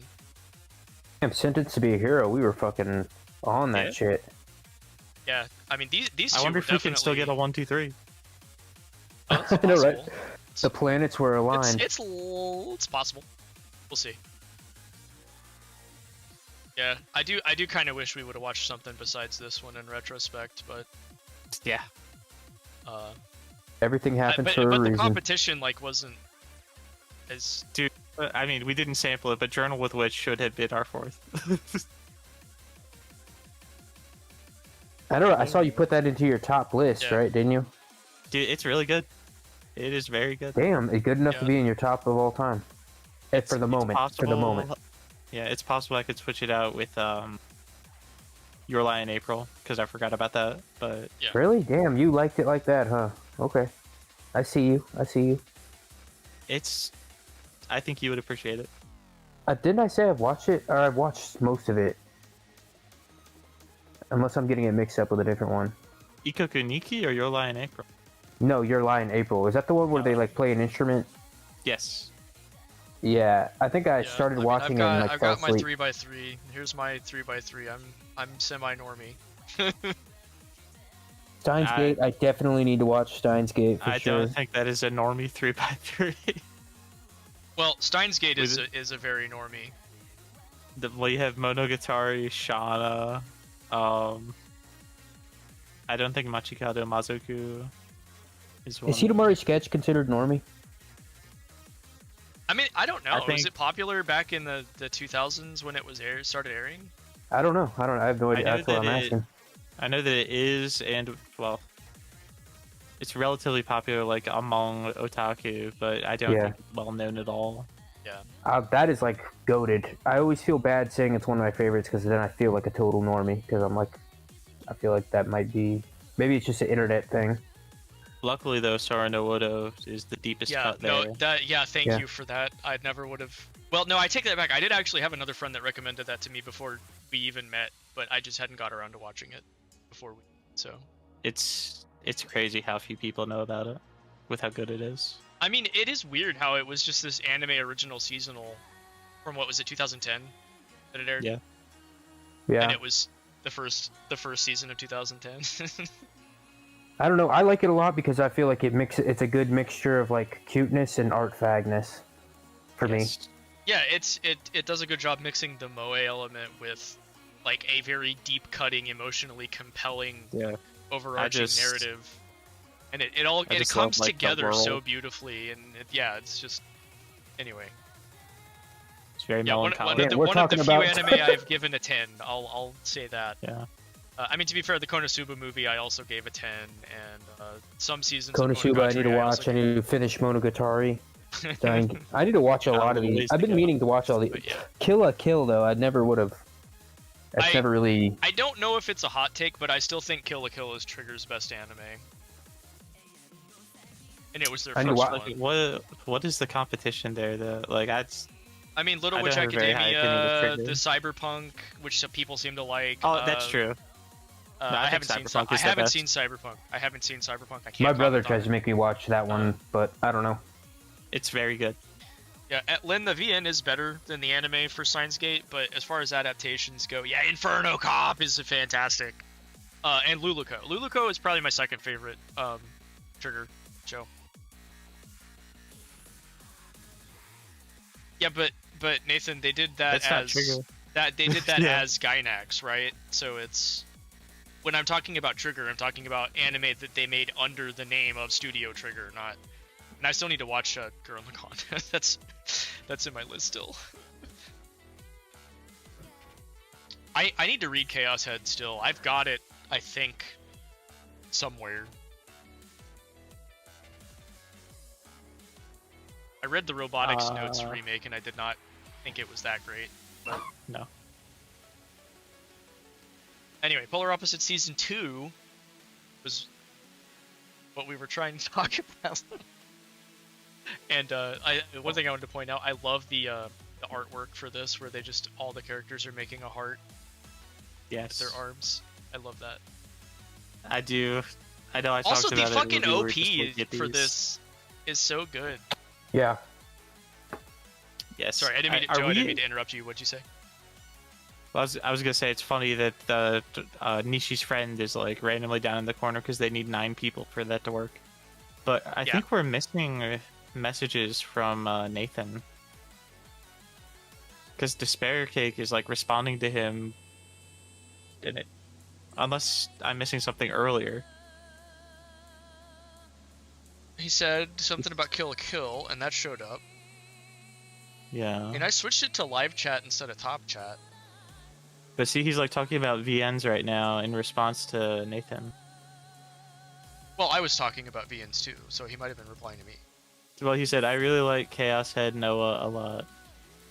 Yeah, the Chaos Head Noah is another science adventure series like Steins. It's the same VN series as Steins Gate, which is why he brought that up. Oh no, not a leg cramp. Oh, those are awful. Gotcha. Have you guys ever woken up in the middle of the night because of a leg cramp? Yeah, Charlie Horse. Yeah, where you just like were sleeping great, and then all of a sudden you just wake up with the worst pain you've ever felt in your leg, and it's like cramp.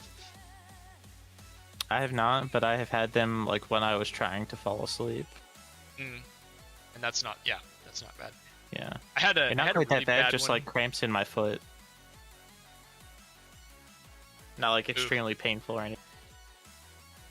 I haven't had a Charlie Horse in a minute, but I do remember them, and they were fucking horrible. The last time I gave myself a leg cramp actually was probably almost 10 years ago at my job. There was a little bit of time where I was like, I'm gonna just walk up and down the stairs like every hour for, stair exercise. Yeah. And I did that one day after not stretching the previous day after working out at home. And I went to the vending machine to get a snack or a soda or something, and I bent over to pick it up. And when I squatted down to grab it, the thing, like I cramped my leg because or pulled a muscle or some shit. It's like, oh, that's Low-key, all of my Charlie Horse memories are from Boy Scouts, from like a night after hiking or some shit. I'd wake up in my sleeping bag. Good times. Don't laugh at Boy Scouts. I was in the Boy Scouts too. too. Dare. No, I heard him chuckle. Don't laugh at Boy Scouts. No, I said like, oh yeah. Boy Scout disrespect will not be tolerated here. Hey, I'm an Eagle Scout, I'll have you know. Oh, well, that's actually a pretty big accomplishment, so good job. Yeah. Of course, I became an Eagle Scout at the age of 18 in an elaborate humiliation ritual because I did it at the last second. So. I mean, but you still did it. You still did it. Hey, an Eagle Scout is an Eagle Scout. Yeah, I built a bunch of benches for an old folks home, okay? I was somebody once. Me too. No? I was somebody once. It's okay. Yeah, I would have gone for the story where you flew the plane, personally, but... I didn't fly a plane. Okay, the story where you rode in a plane. No, that's another humiliation ritual. Why would I tell people the story that scarred me for life with planes? That's why I tell you guys about all my hiking stuff. That's my highlight reel. Yeah. Charlie horses, of course. Yeah. A horse, of course. Also, while I'm thinking about it, before we get back on topic, before we unwind this, yeah, was it 10? Argentinian homeboy, congratulations on beating. Oh, see, Art from Islamic Argentina. Republic of England. Yeah. Yeah. Dude, actually, I mean, the funny thing is we've got somebody bummed. from England in here too, so. Low key, I'm not about to lie. I was rooting for England. Disgraceful. Dude, I had to. Well, first of all, my uncle is from there, and he was at the bar with me, and the entire bar was all fucking Argentina fans. So I'm like, nope, I'm going against the grain. I don't know shit about soccer, but I just look at who the brown clowns are seething about, and I root for them. So they're all mad at Messi. Yeah, it is kind of funny. So I'm Argentina all the way. okay. It's funny because my uncle, even though I was seething about Messi at the time because I was like, isn't this dude like a total dick? And my uncle, who was an England fan, he's like, no, actually, he's actually a really good player. Like, he deserves the respect he gets. So I was like, damn, okay. He's awesome and racist. Yeah. I'm in the same boat to Spare Kick. I don't pay much attention to the sports either, and then since the United States is hosting the World Cup this year, we apparently care more about it than normal, so. Yeah. I mean, I've honestly only heard about it through my friend who is apparently more into it. I mean, it's definitely been all over my Twitter feed. Yeah, low-key, I hate soccer. Like, I really hate soccer. Yeah, the memes were great. Like when the Canada, the U.S., and Mexico all got knocked out in the same round. They had the SpongeBob edit where it was like, "Oh, we did okay for a couple of goofballs." That's a good one, Mr. Face. Hey, Paula, hey. It's because was it Ben Gavir? Someone like endorsed him on Twitter or something. That's probably not why, but like the people who hate Israel are like, which I guess is funny coming from me. But yeah, like we were talking about earlier, it's the clowns. Yeah. Send in the clowns. Send in the clowns, baby. One can only take so much brown clownery. Yeah. So I'm not saying we need total Goyim something. Something that might happen in Fortnite. But total Goyim house building out of thin air. Yes, total well, actually it kind of is total Goyim battle royale. But... TGR. Yes. Alright, anyway, we should probably start scores. I gave Polar Opposite Season 2 a 6. Unbelievable. What do you mean unbelievable? I gave it a 4. Okay, see, we're not that far off. I also gave it a 4. See?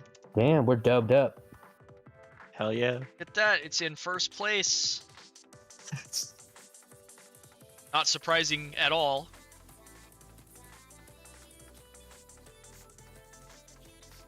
Alright, what do we got next? Next is Skeleton Knight Season 2.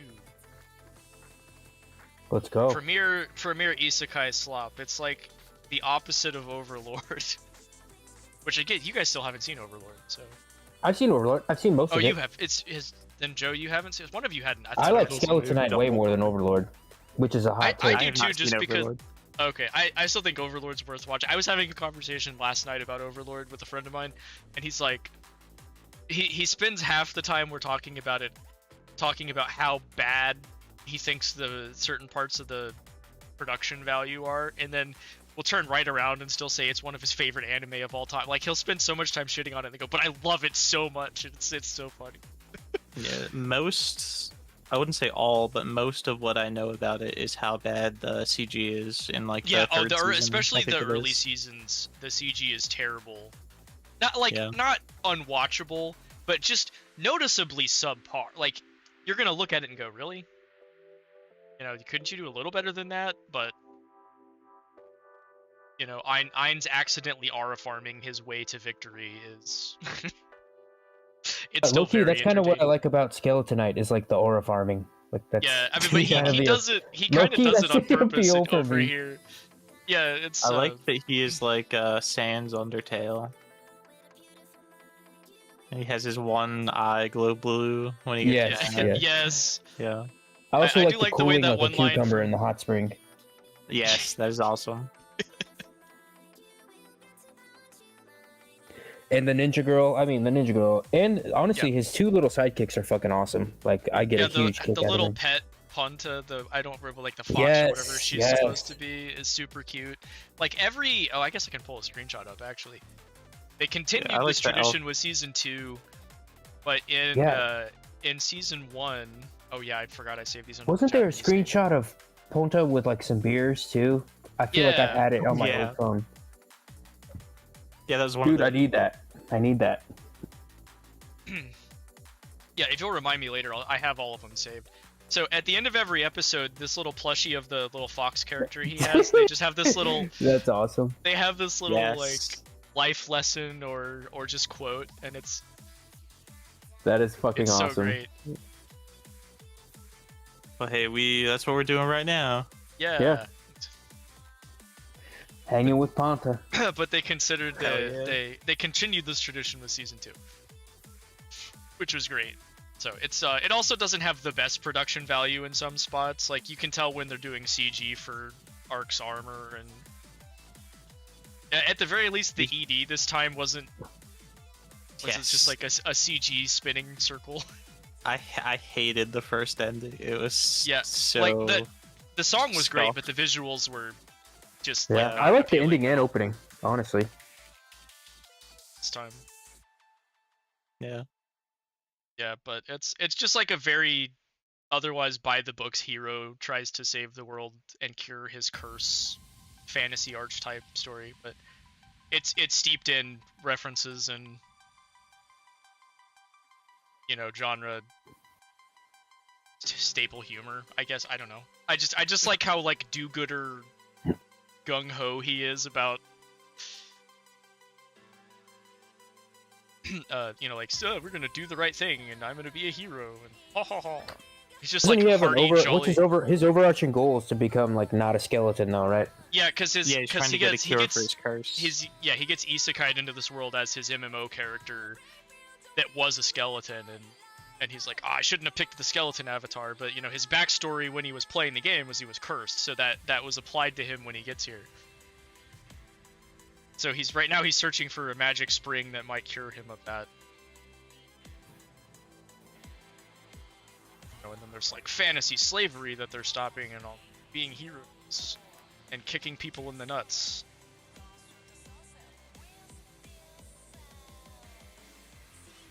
Also, the elf girl is voiced by Iphiro's power in Chainsaw Man. Really? Yeah. I could have sworn that was Mao that voiced her. Maybe Mao was. She was in the other isekai I showed you guys a while back, where it's like the fantasy knockout, where the guy gets turned into a girl and then they. Okay. It's basically like the exact same character. Yeah. But okay. That's my like sleeper Seiyufu. Now. Yeah, she's really good. But yeah, Fire's Eyes, Jolene. I still gotta play 100 Line Despair Kick. I'll get to that game someday. And she's the main girl in Dumbbell. Yeah, that's another fantastic anime. And you want to talk about OPs that go hard? Yes. I could listen to Onegai Muscle on repeat like all day. She was someone else too, but I can't think of it. But yeah, Jolene Cujo is probably like her biggest role, I would imagine. Yeah, you know what's really funny is Sawashiro. Oh, Power is actually bigger. Yeah, that doesn't surprise me. Chainsaw Man was. And she's hot as hell. Hibiki, my goat.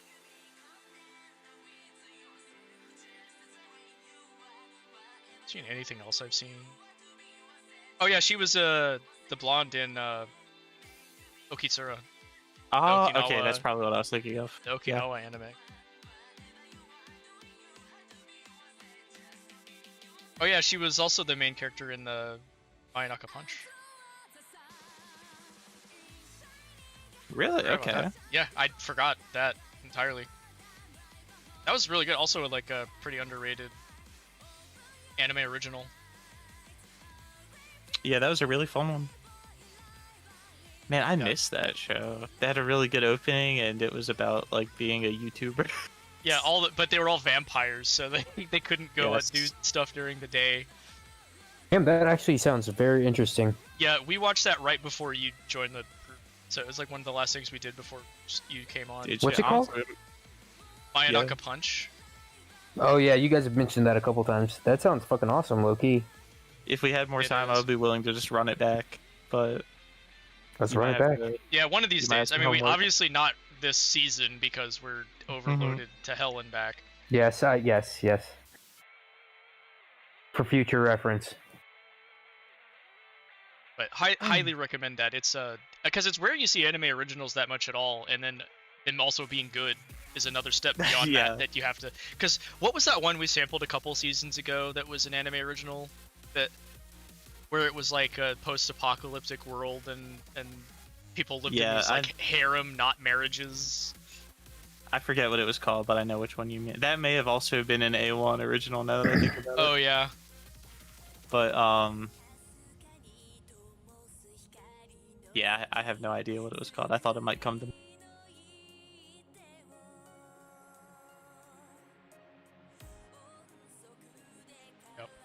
Yeah, either way, I guess we can score this one on. I will. I guess I'll go first. I gave it a 3. Okay. Hold up, I gotta find mine. I gave it a 10. I gave it an 8. I was expecting lower from you on that one, to be honest. Yeah, I mean, like I was saying, like I told you when I did my preliminary one, it like just fell out of the top 10. Okay. And I mean, I know you were joking about putting it dead last, but I wasn't expecting that either. Yeah, I mean, I like Skeleton Knight. It's just there's other stuff. No, they're like this is the worst season to want to continue watching a bunch of shows that we've ever had. Yeah. There's just so much other stuff going on. Yeah, now this Grand Blue season 3. If you're not watching, this is the one where you're gonna break my heart. Okay, it's not in any danger. I'll tell you that now. I mean, cry if you don't give this a 1. I'm gonna cry on stream. Okay, I mean, I'm sorry. I'm gonna make you cry. I'm gonna tell you that now. Are we jumping straight to scores on this one? No, we don't have to. But what is there to say about Grand Blue? Like... if anybody in the audience has not watched this anime yet, I am begging you, the next time you have the opportunity, go start it. It is one of the best. It is genuinely one of the best anime I've ever seen. Literally after every episode, my face is like hurting from smiling the whole time because it's so fucking funny. I think ironically, both with season 2 and season 3, the first episode is just kind of like decent or okay. And then by the time we get to episode 2, it's like, oh, this is the funniest shit I've ever seen in my life. Oh my god, and I'm rolling over it. I thought the first episode of this season was a lot better than the first episode of the second season. They had the virginity debate, and oh, I forgot about that. Oh, you're right. Yeah, like there were a lot of really good bits. Okay, yeah. Now that you mentioned Despair Kick. Oh my goodness, you have to watch this this second. Yeah, if I just wholeheartedly. I wish I could go back and watch season 1 blind again. It was so fucking funny. Yeah. Oh, I'm trying to put my legitimate normie friend onto it because him and his girlfriends, I know. Dude, this is a really approachable one. I feel like. Yeah. Well, that's why, because they watch some anime, so I was like, hey, you might like this. So I'll see if he actually watches it.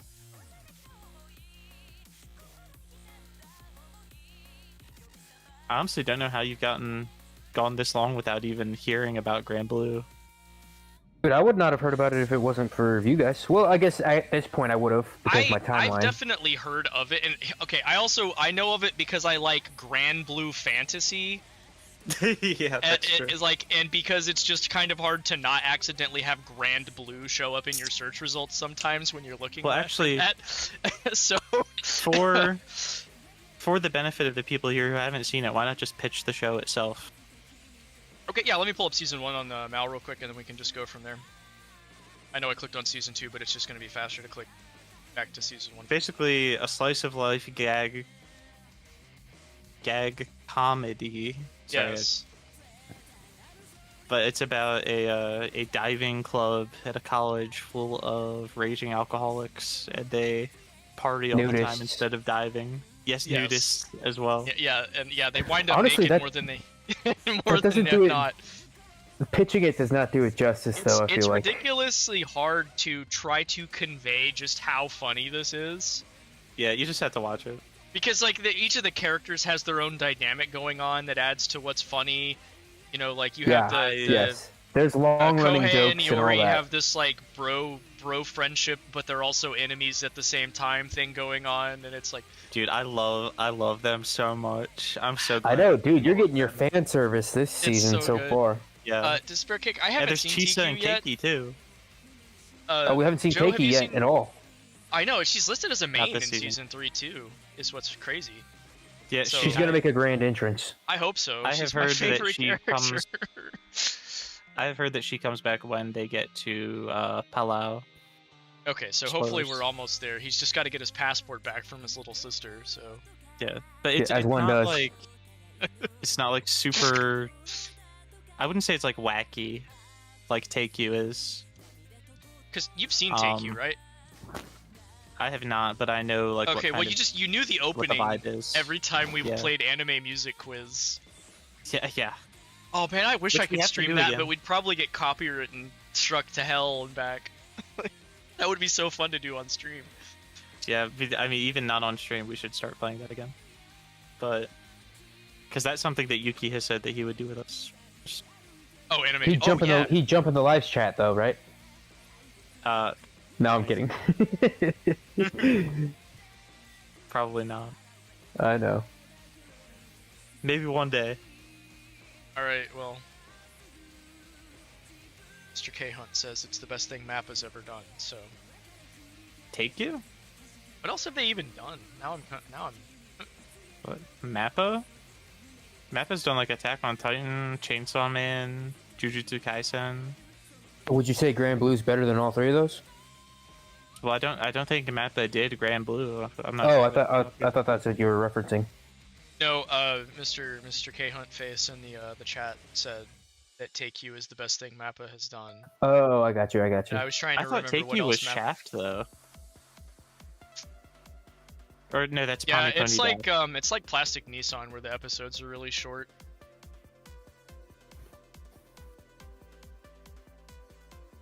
This is what I get for not watching Attack on Titan.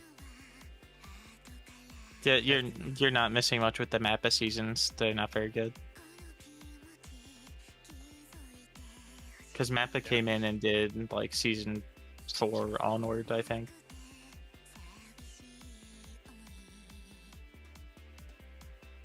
Oh, they did the Grand Blue Fantasy anime too. Maybe that was a pun on his part. Oh no, Take You's right there.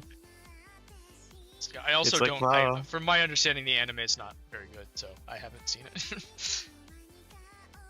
Oh, Grand Blue, I love that anime. No, I am playing the new Grand Blue game that Relink expansion. Well, they made a Grand Blue game. That's crazy, dude. I was actually looking at. Is there multiple Grand Blue games? There's a fighting game, there's a mobile game, and then there's a co-op action RPG. So yeah, I talked about that. It was inspired by Gochi Uso. If only. It does have the mobile game did have a crossover with Cardcaptor Sakura. I was just and Idolmaster, I think, or one of those types of shows. That's not surprising. Yeah. I mean, also Code Geass. There's a Code Geass crossover. It's been around for a long time, so. Well, actually, yeah, that is true. It's a browser game that used to have a mobile app and then stopped supporting it. Ghost, I do think they're gonna localize it officially and put it on Steam finally. Not that you should do that, but or play it, but.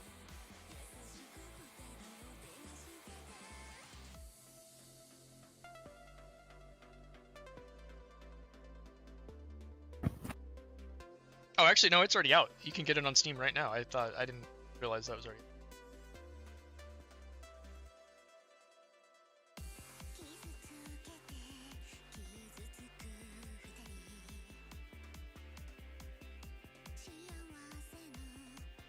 So what did we give Grand Blue 3? All right.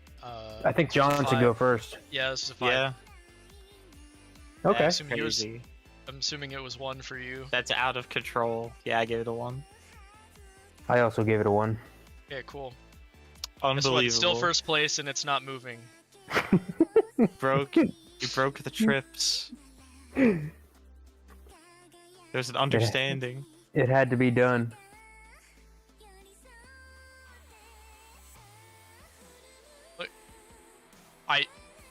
I had no reservations about doing that because there are some shows that I do really want to watch, and I knew that there was no way that even a 5, like even if all of us gave that a 5, there was no way. It was a strategic move.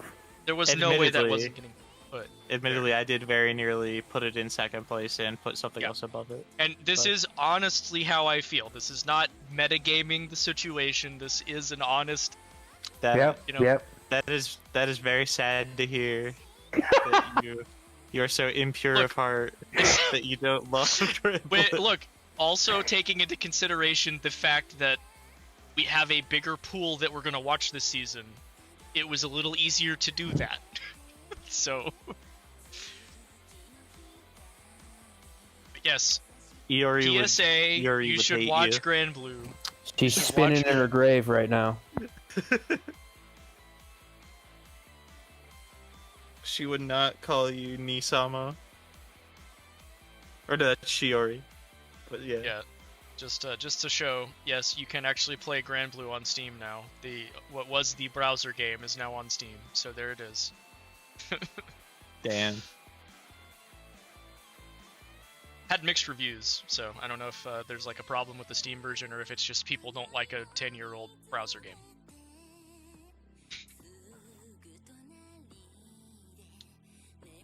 Anyway, next up is A Witch in Mongolia. It's Yabba Dabba Doo. This is another kind of art faggy one, but I think the most. This is the one about the girl who's like learns stuff while she's a slave. Yeah. Yeah. I'm not about to lie. I have this one listed in mine as like Brown Clown, and that's it.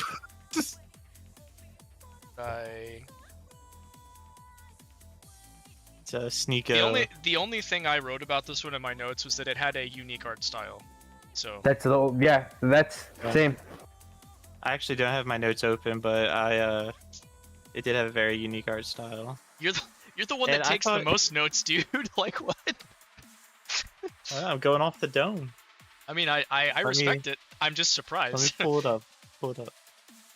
Because the important part is actually writing it. That's what like writes it into your memory. Oh, I mean, yeah, you're not wrong. Not wrong. Okay, unique, charming art style and setting for that matter. And my third bullet point is Sneeko. So I guess that shows how helpful that is. Yeah. Yeah, there's just a picture of a baby monkey pasted into the notes right there. Yeah. I mean, did you want to give the synopsis or? I can. This is about a girl who I think is from Mongol. I think that's what we're supposed to get. Like she's from the east. And she is a slave. And she is sold to this like. It takes place in Iran, so it wouldn't be an Arab necessarily, but she's sold to this lady who's a widow. I think, right? She's a widow. Yeah, because the other adult male is her brother. So yeah, and she like pretends to be stupid so she can try to escape or something. And then, but the twist at the end is that like the Mongols show up, which is what I was kind of expecting because it gives the year and where it's set. It's like, oh, so this is gonna be something different. So the first episode is all with her in this like a Muslim city as a slave. But I think the next episode is probably going to be the Mongols taking over and her kind of ingratiating herself with them. And I don't know where it's going to go from there. But I think it will be interesting. Yeah. Yeah. But it was also just like, I know we said it a few times now, but it is both visually and just in kind of the atmosphere. It's very charming as well. It reminded me, like my first impression was Aladdin, which is like yeah, because it does have just that Middle Eastern vibe. Yeah, to a lot of but it does also kind of feel, I don't know, it feels like a Disney movie, almost like an old one. I don't know. Yeah, that's a good way of putting it. Which we can say that again later when we get to another one too. Yeah, maybe a little more on the nose. Yeah, well, I mean, on the nose is an understatement. I mean, it probably will at some point. I don't think it has so far. It would be crazy if they got like the Who to do the opening.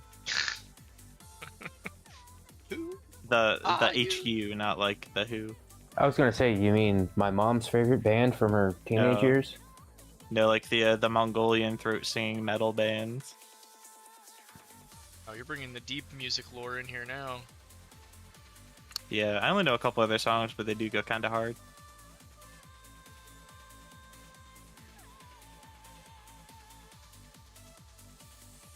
Also, let's well, do we want to leave the audience in suspense? Because I have to pee again.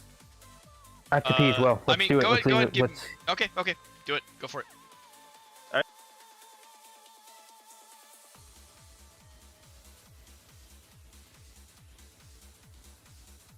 I don't know how I'm the only one that hasn't had to go use the restroom since we started. I've had 2 cans of, well, 1.5 cans of soda and some water. Crossing the streams. Yes, if I hurry, I might be able to get Bill Murray to tell them not to cross the streams.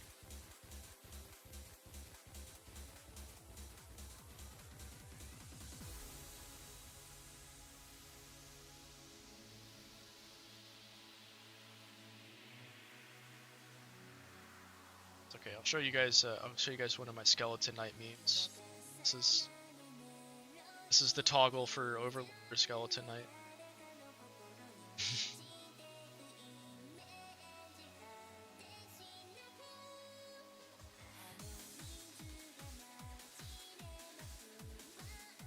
Also, here's some of the light novel art. Little Ninja Girl eating a huge rice cake. Yo, we tried. We're frying some chicken. Yeah, didn't quite work out. We made a little bit of a mess. Let's see if I can find us a visual aid for this before we move on. Yes, the giant jelly donut instead of the onigiri.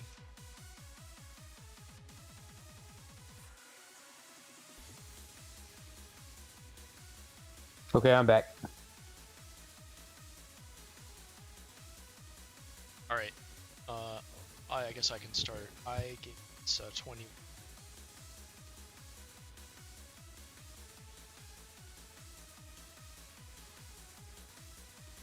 Okay.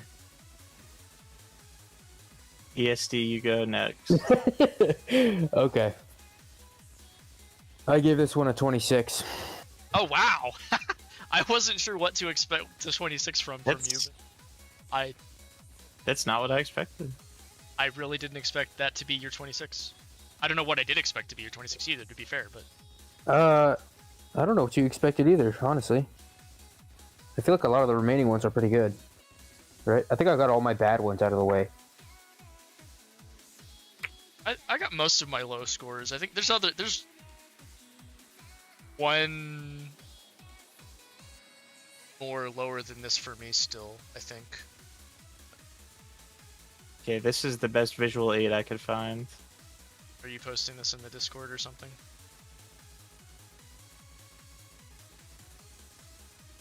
But that I can give my ranking after you look at that. Okay, here's. Bro, why does he do this? He makes it too easy. He makes it too easy for people.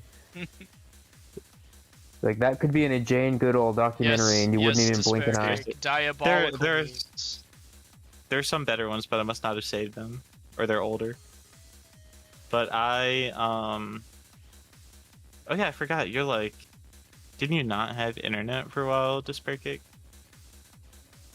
But anyway, I give this a 17. Okay, so you were nicer to it than we were, but not nice enough.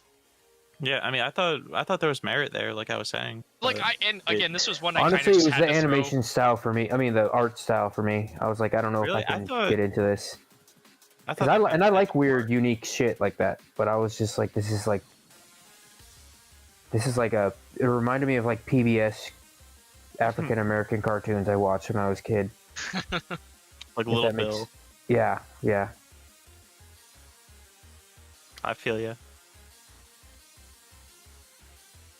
Oh, bummer! Stuck foam posting no matter what. That's too bad. I hope you can get that back soon.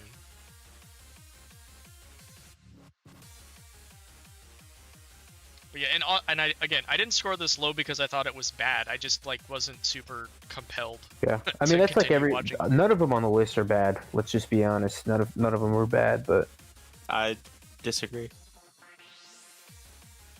Really? Okay. We can discuss it.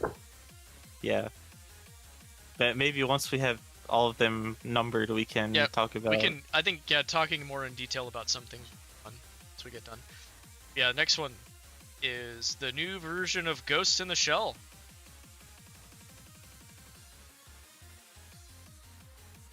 Now, I actually was so ignorant of what Ghost in the Shell was that this was like a fresh thing to me anyway. Yeah, I mean I know of it and I kind of know what it is, but the particulars are something I had no insight into. So this was yeah, I could say the same.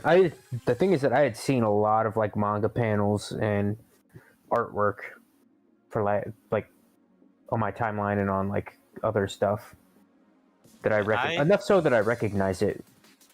Yeah, I thought I was pretty ignorant. I have only seen the first season of Standalone Complex, which is one of the adaptations. Yeah, and I think there's a movie from like the 90s, and then there's Standalone Complex, which is 2 seasons of TV anime from like the early 2000s. And I think there might be more movies. I'm not 100% sure.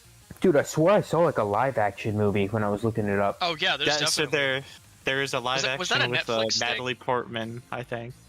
Nuh-uh. My wife? Yes. I'm pretty sure either her or Scarlett Johansson is one of those that look the same. My wives? Yeah. Damn, I did not know that. My waifu? Well, just hold on 1 second, Len.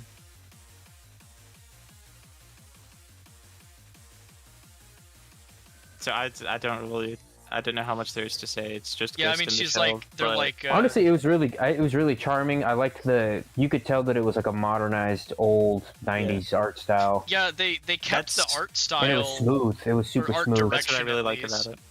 Is that it's adapting the manga apparently like 1-to-1, including the art style, which I love. Yeah, right, you guys said it was like the Brotherhood of Ghost in the Shell, right? That's what people are comparing it to.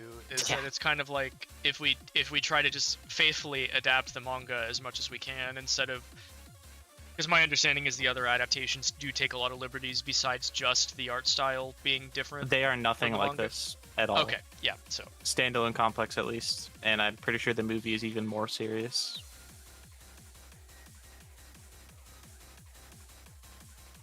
Oh, it's more serious. So they try to. Yeah. Also, I think this is the one you were trying to remember. Bato had one of the the senpai Yeah, that's what I was gonna say. From He is Grand Blue. one of the senpai from Grand Blue.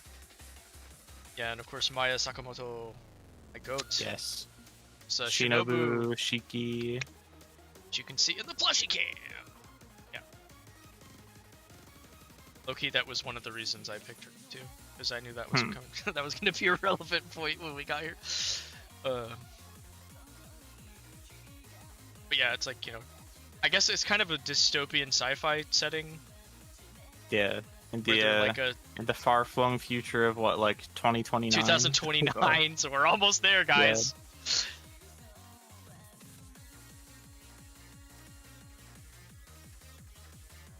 Yeah, I haven't seen the original movie. Some of it, like, there's some, like, gun sakuga, for lack of a better word, in it that looks interesting. But after seeing this, I feel like the tone is just too different.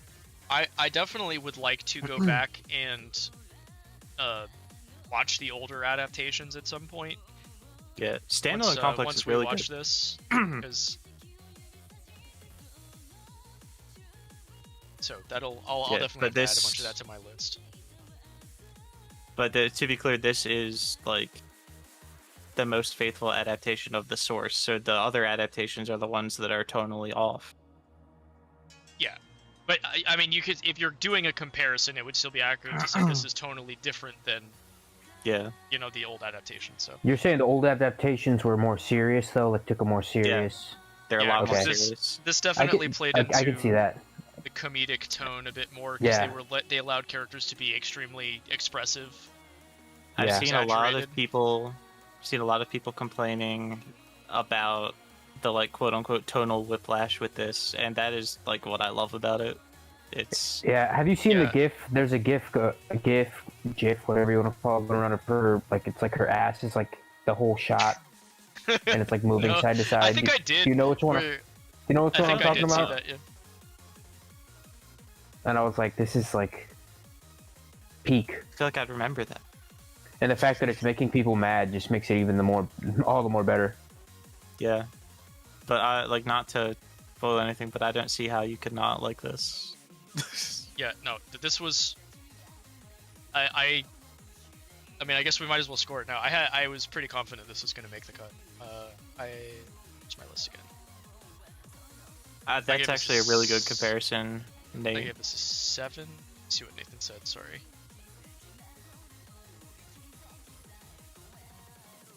Oh, yeah, because the old JoJo OVA for the, like, the Dio fight arc in,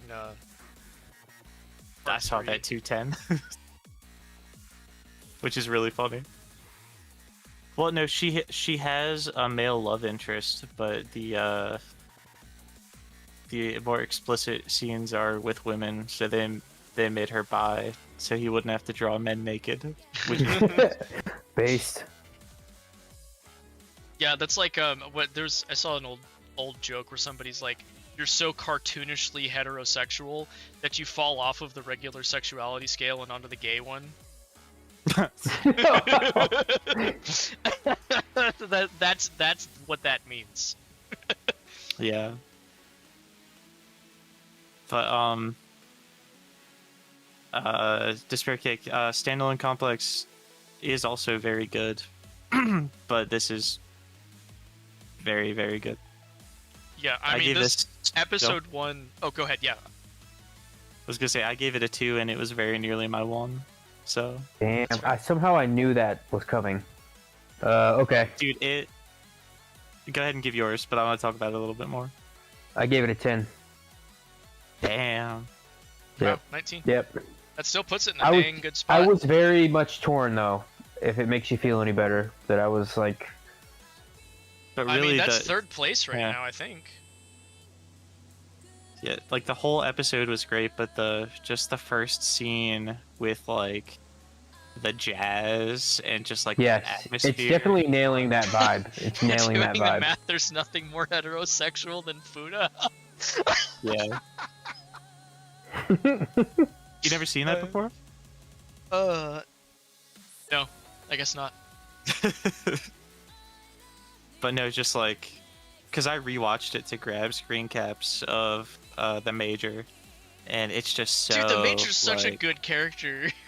It's like, but it's almost like I don't know what to compare it to, but it's like a movie where it's like just ramping up, and it has this music, and it's just like, I love the first episode. Yeah, I hope it stays that good.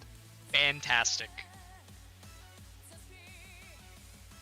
I had a feeling this was going to make the cut. I am very excited to continue watching it. Yeah, although I've seen like probably half the second episode on Twitter at this point. Yeah, I mean, it's definitely on the timeline. We'll have to do some catching up, but it'll be worth it, I'm sure. Yeah.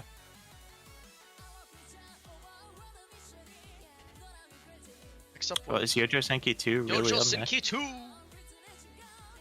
Damn. Which, I mean, I assume everybody in chat knows Tanya at this point, but... Dude, I was just listening to Los what if a Reddit atheist gets isekai'd into having a pissing contest with God? Yeah, and also she's like Hitler. Yeah. Yo, this Tanya? That's Hitler. You need, Tanya, you need to use AI to like edit Bill Maher to say that. Yeah, that would be so awesome. Yeah. And then just it's a Tanya edit. We already got a Kami dissing quote in the first episode. So I need to go back and screen cap that too. I thought it was fun. I liked it a lot. Despair Kick Tanya is definitely worth watching if you haven't seen it yet.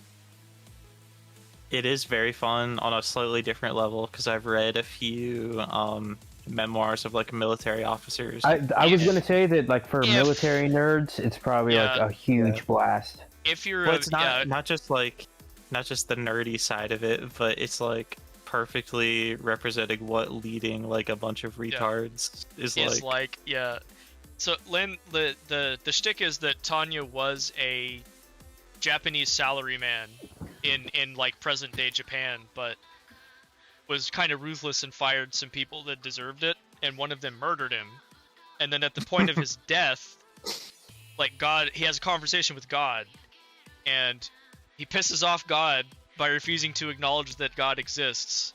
So God reincarnates him as a young girl in a military, ridden like a war-ridden landscape to teach him a lesson.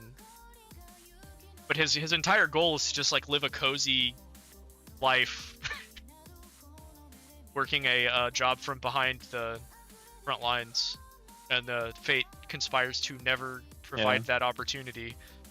And also she's a mage and has super powerful magic, but she has to pray to God for the magic to work. So, and even though she refuses to acknowledge that God exists, it's just this very fun dichotomy. Yeah, I wouldn't say that she like stumbles into success, but in her efforts to like get a comfortable life, she like inadvertently becomes a war hero. Yeah, she becomes a badass pretty much. Yeah. She has a natural talent for it. No, because she's very consciously trying to get like a position in the rear in the military, and it's like, I just like accidentally won a battle by myself.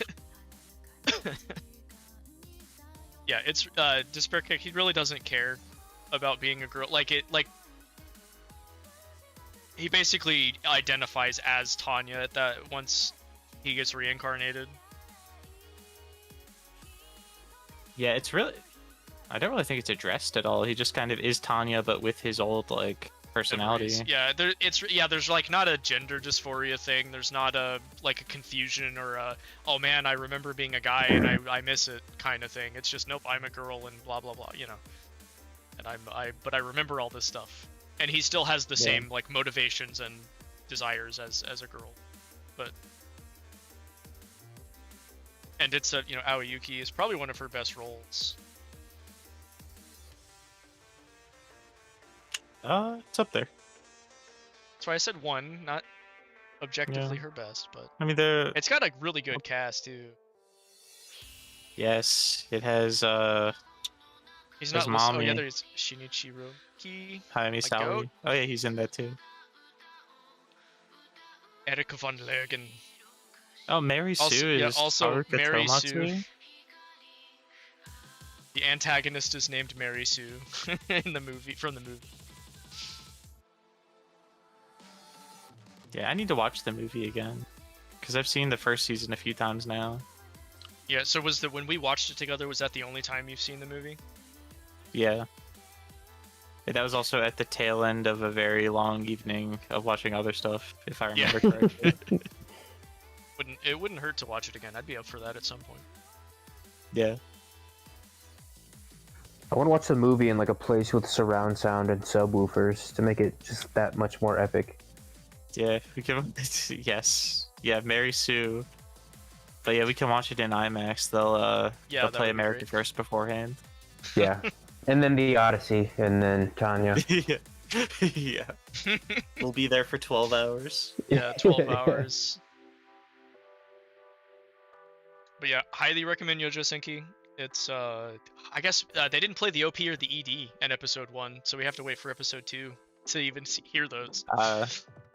Yeah, I have not been spoiled on them, but I have heard that they are good. People were praising them, and that's the extent to which I am aware. But I think specifically the ending, but I didn't hear anything bad. I mean, season 1 ED was Los Los Los, which was one of the best EDs of all time. So, like, probably top 10. I like it very much. You know, beaten only by why can't I think of the name? Kimi no Shiranai, Bakemonogatari. Best ending of all time. No debate.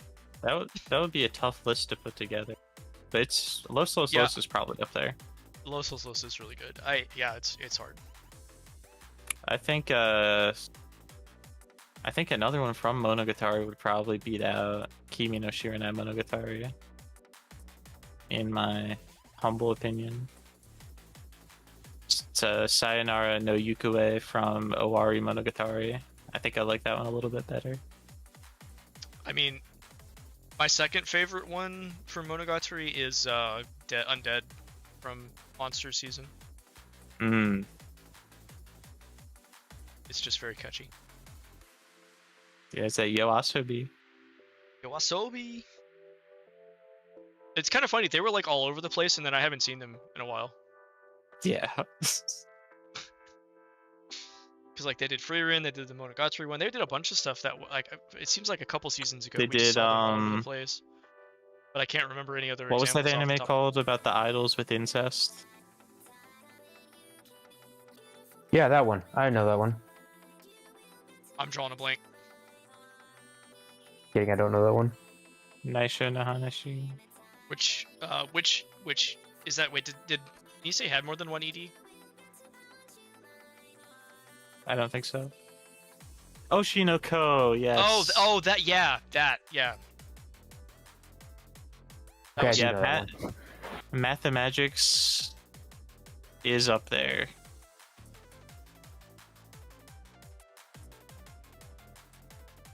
First, Bake only has one ending, I think. There's two like visual differences. Like they have two different. It's the same song, but I think they changed the visuals at some point. But right? yeah, Mathemagics is like top 3 openings.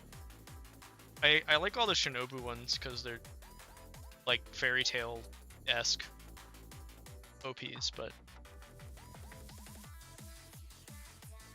Monster Season didn't even have an OP, did it? I feel like Shinobu's arc did. Oh, maybe. I'd have to go back and watch it. The Suicide Master one. But I don't know. I remember it was a very strange season. As far as that kind of thing. Yeah. Still very good. Like it didn't have anything for a couple episodes, I think. I think Staple Stable is probably up there as well.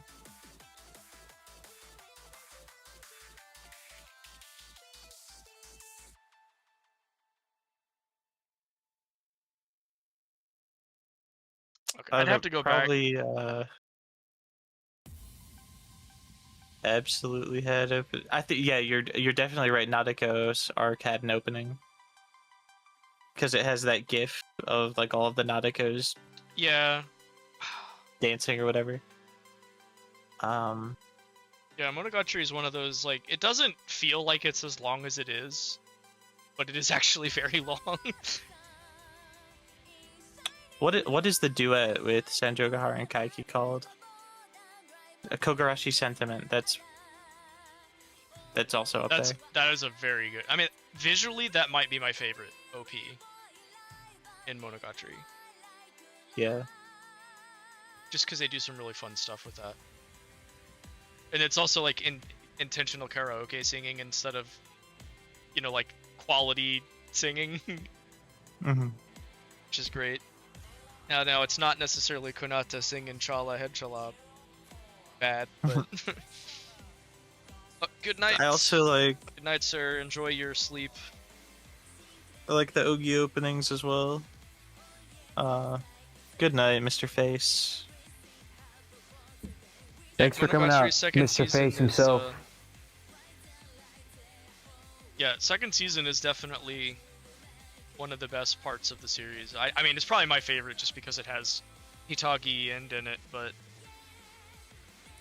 yeah, it is a hard. Hitagi End is very good, but I think Owari. Now, what is the one? Oni Monogatari, well, I don't want to say what happens in it, but the one with Hachikuji and Shinobu, I think I like that equally, if not a little bit more, in hindsight. Wait, is that like the newest season, or no? It's in or the one where season. Oh, is it Shinobu Male? The name of the arc? No, I don't think so. No, Shinobu Male is in Owari, because that's where her like old vampire comes back. Yeah.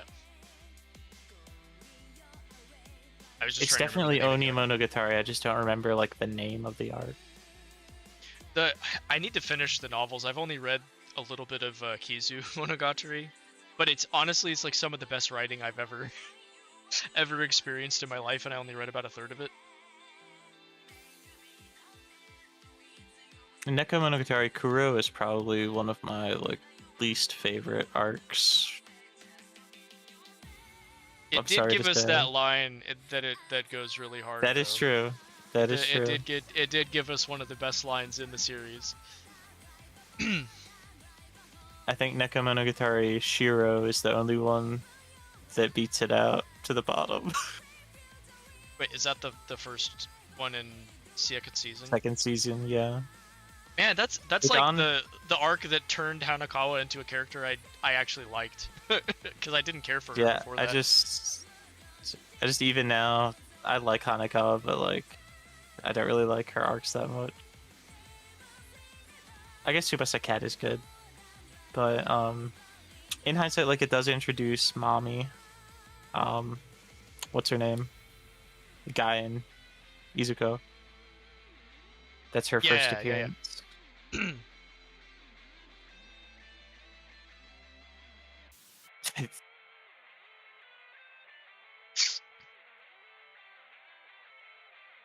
Okay, but what did we rank Yojo Senki to? Might as well get back to that. This was my number one. Damn. That's kind of crazy. I've been waiting for this for a long time, man. Yeah. Over Graham Blue. Okay. We got that last summer. Like, I'm excited to watch that. Don't get me wrong, but it's okay. No, I gave this a 6. Okay. Damn, now I feel like a hater. I gave this 11.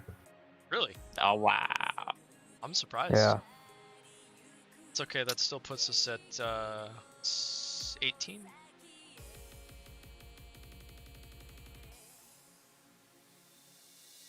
Which actually ties it with the circus show.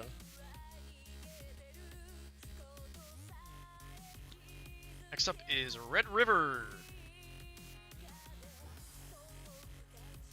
have this one as Brown Clown too. It's about right. But I also ranked it significantly better than the other one. Okay. This one was actually had a really charming art style in my opinion. I liked this one for sure. It's yeah. I think what did I write? Let me get my card out. I called this Escaflowne without the mechs. Yeah.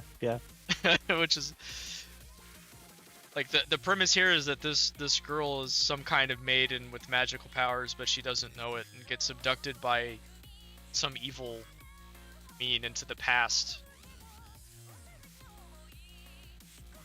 And it's then, the Hittite Empire, which is crazy. And then she can't understand what anybody's saying until this Playboy prince kisses her. Yeah. It is. On paper is just kind of crazy that this is basically just a. Well, actually, no. The ending of the first episode kind of implies it's going in a different direction, but it seems like it's just a like bog standard shoujo anime, but it's also like a. Yeah. It is. I mean, it is a shoujo demographic. Yeah. The ancient Near East. Wasn't there like a big kind of a big time skip at the end though? Yeah, like...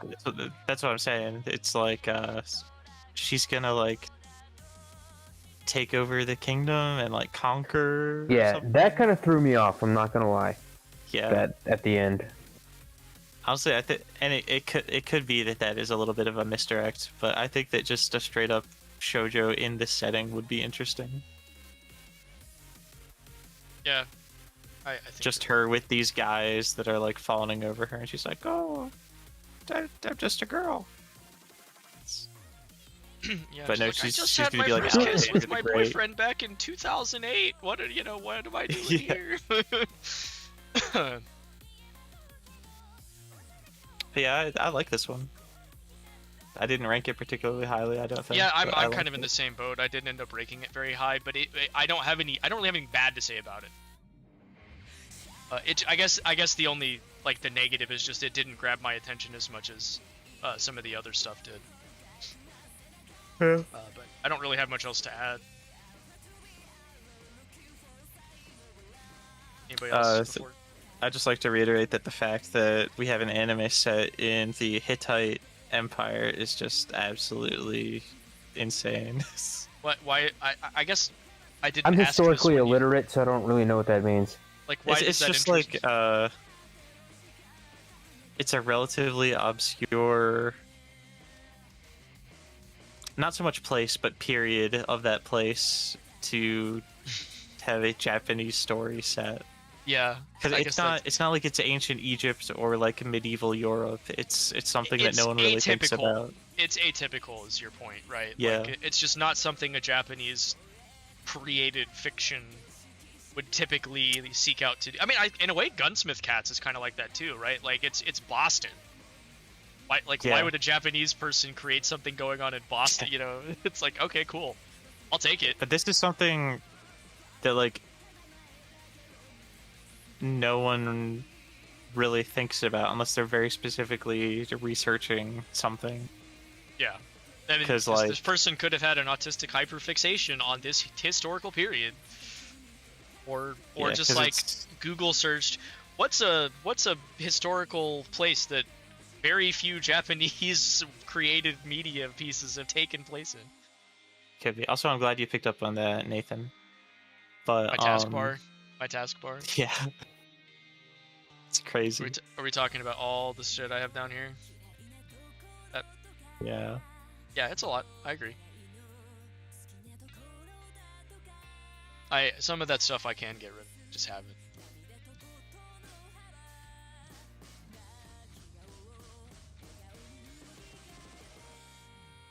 It's threatening. Like, even... You guys should see how many tabs I have open on my my left screen that nobody can see right now. Is it more than you have on your current screen? Oh, sweet summer child. It's no. bad. It's just really bad. We're not gonna worry about that right now because it would be a tangent. I guess we should score this. I gave it a 17. I gave it a 15. Wow, damn. I'm the team brown clown here. I gave it a 12. Okay. I'm the resident brown clown. Resident brown clown. For the way you're talking, I thought you might have given it like a 7. No. Not that much of a brown clown.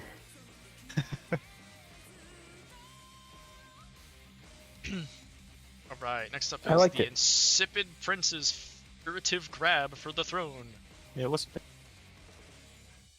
Or furtive, not. Or, how do you? I don't even know how you fucking say that. Furtive. Furtive. Yeah. Okay. I can pronounce words. I just have to know how to pronounce them. Yes, all 32 gigabytes of my RAM, and it's like GDDR4. I need to upgrade my computer so bad.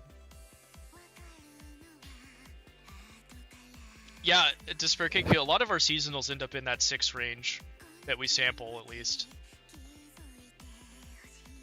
So you like hidden. That is the hidden gem territories when you get into something with 6s, because like, what's Sora no Woto at on Mal? I'm gonna find out. I think it's a 6 something.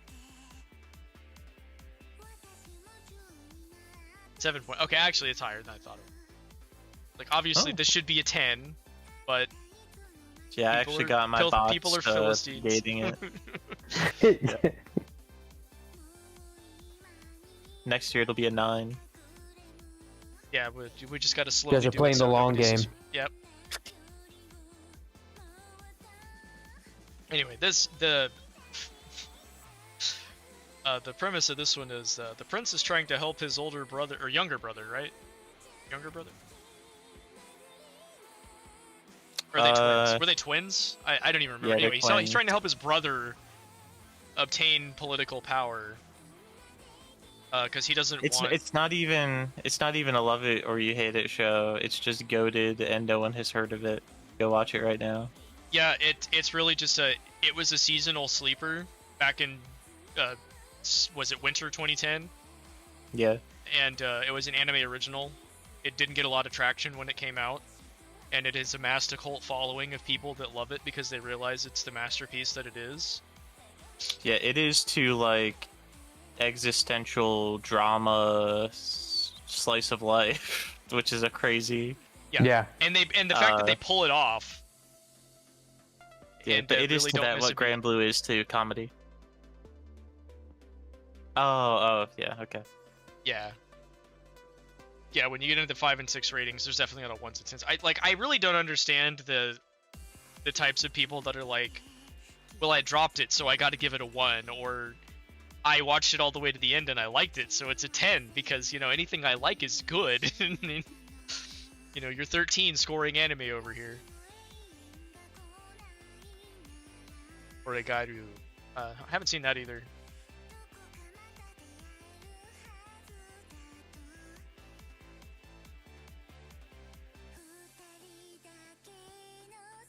Yeah, too many underage posters. I don't even know if underage posters know what Mal is.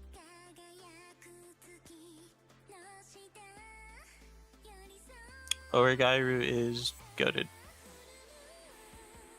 Just so we're. Yes, so we're clear. So I gave this one a 24. Well, we didn't even talk about it. I mean, how much is there to talk about? Yeah, that's fair. I was gonna It's definitely say very generic, in my opinion. Yeah. What I did was kind of hopeful based on the synopsis, but I give it a 16, and damn. Look at that. I gave it a 16 as well. Dubbed up. Damn, Cool. I'm Alright, dubbing cool. it up tonight. You are. uh, Damn, maybe I'm just a hater. No, because it's either, like, honestly, it's either a 24 or a 16, if we're being real. Like, yeah. I mean, the reason you even picked this one to sample is because Yuma Uchida is the main character of Grand Blue. Yeah, the difference between it being a 24 and a 16 is the ending, in my opinion. Yeah, there's the That's order. fair. The ending of the episode, not like. Yeah, actually, to not be the fair, Yeah. if not for, well, the ED too, but if not for like the last 3 seconds of that episode, That's what I totally changing the potential tone of what's gonna happen going forward. I probably would have scored that lower than I did. But yeah, it's like there's a very generic like I'm an overpowered guy trying to do stuff behind the scenes. Ha ha ha. Okay.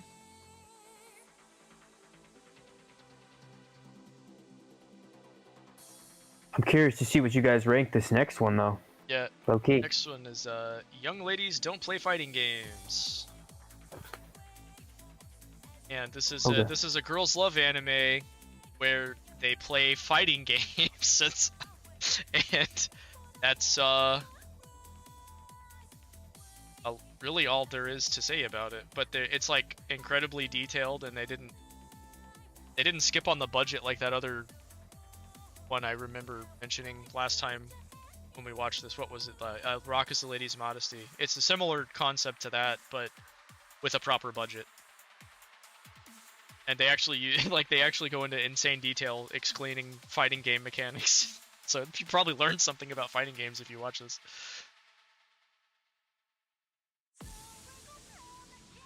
But yeah, that's really all there is to it. Unless you guys have anything to say. Wait, give me a second. I gotta find it on my list here. I think you just about covered it. Yep. I can go first. I gave this an 18. So I don't know. It's because I meant to mention this yesterday. You didn't change the font for the new cells that you added, I guess. So everything below that, you have to change the font. Oh, okay. The size needs to just be like 22. Yeah.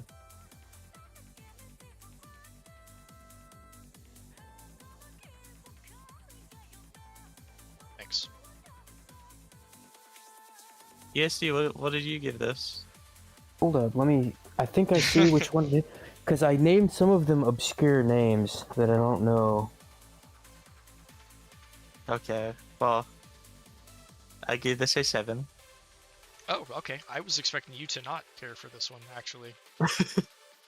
That was fun. No, I picked this as a throwaway because I thought you guys were gonna not like it. And that I was gonna have to watch it on my own. Hold up, let me see.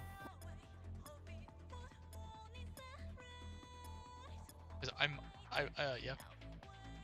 Yeah, I mean, in hindsight, this is probably the one in the top 10 that I am least enthusiastic about. But when I was putting this together, I was like, oh, it's fun. It's definitely in the top 10, though. Dude, I think I may have... No, that can't be right. I think I may have rated it worse than I should have. I mean, if you want to take a second to fix that. No, because I like what I have, too. Damn. Okay. Let me just double check real quick. Because I really liked this one too, low-key. But I don't know if it's good enough to beat out the ones I already have.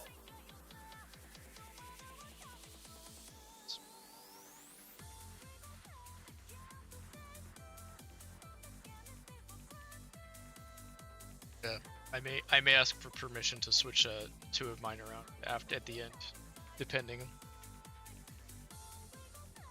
So, as it stands right now, hold up.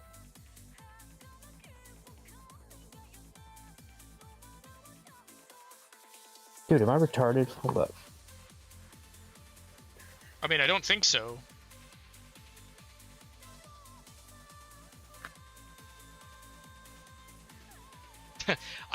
Despair Kick, I gotta play Cry Machina still. That's in my backlog.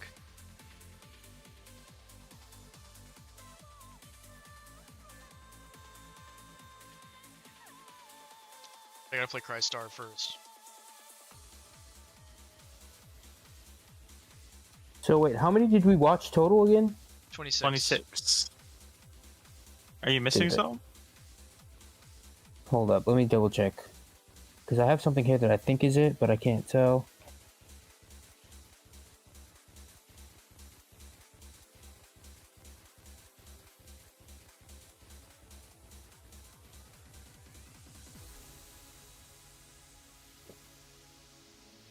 Okay.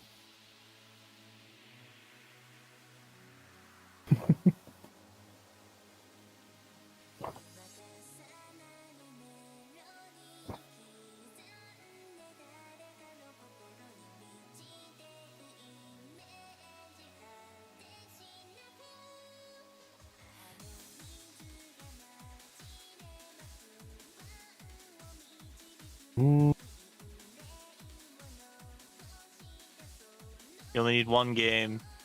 That's Final Fantasy.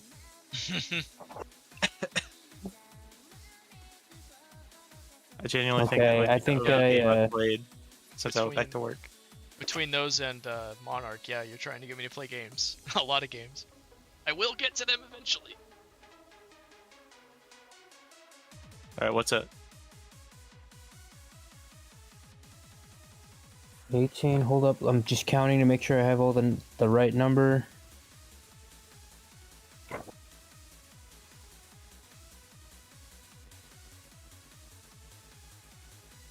Yes, he's the Monarch guy.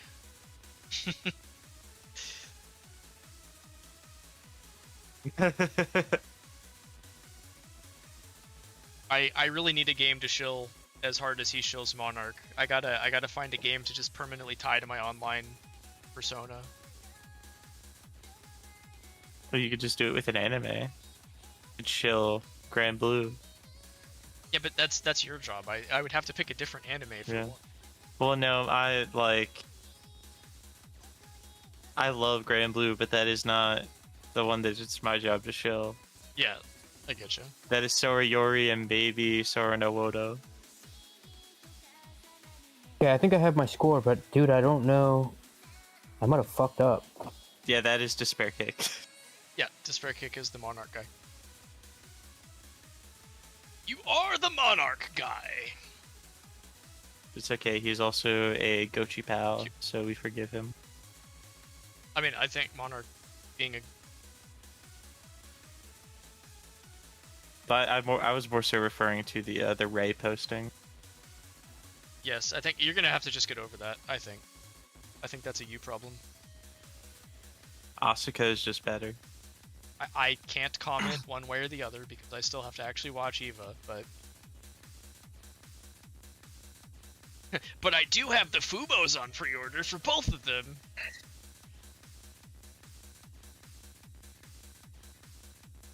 Okay, I have it at a 9. Oh, okay. Okay. But I might... We'll see. Well, let's let it play out, because I feel like I don't know if I'm getting it mixed up with another one or not. Oh, okay.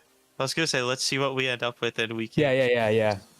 Yeah, and I may flip some of my scores around to put that higher. Yeah. At the end, that's still a 34 right now. So. I guess. Oh, the totals. The totals tab needs to be. Yeah. But like Yuki is probably my favorite from Haruhi as well. So like you could still have. Oh, Yuki's objectively the best Haruhi character. That's like not even a contest. Yeah, I mean I like Mikuru as well, but that is purely for objectification reasons. I mean that's why she's there. If let's not even beat around the bush on that. Actually, no, I do also like what's her name? The green-haired Surya. I like her. But Yuki is probably my favorite. I mean, I'm a huge sucker for the Kudere archetype, so...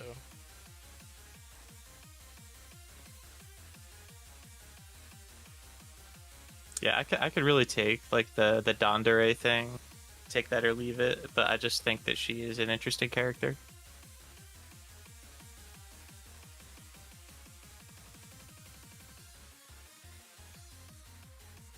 Oh, we got the score. We can move on. I was... Yeah. Like, sitting here, like, waiting for for something right else now, to... For right now. Yeah. Okay, the next one is Sayonara Lara. This is the Little Mermaid, but not the Little Mermaid. So this is the other one that would have been a very good, like, 30-minute short film.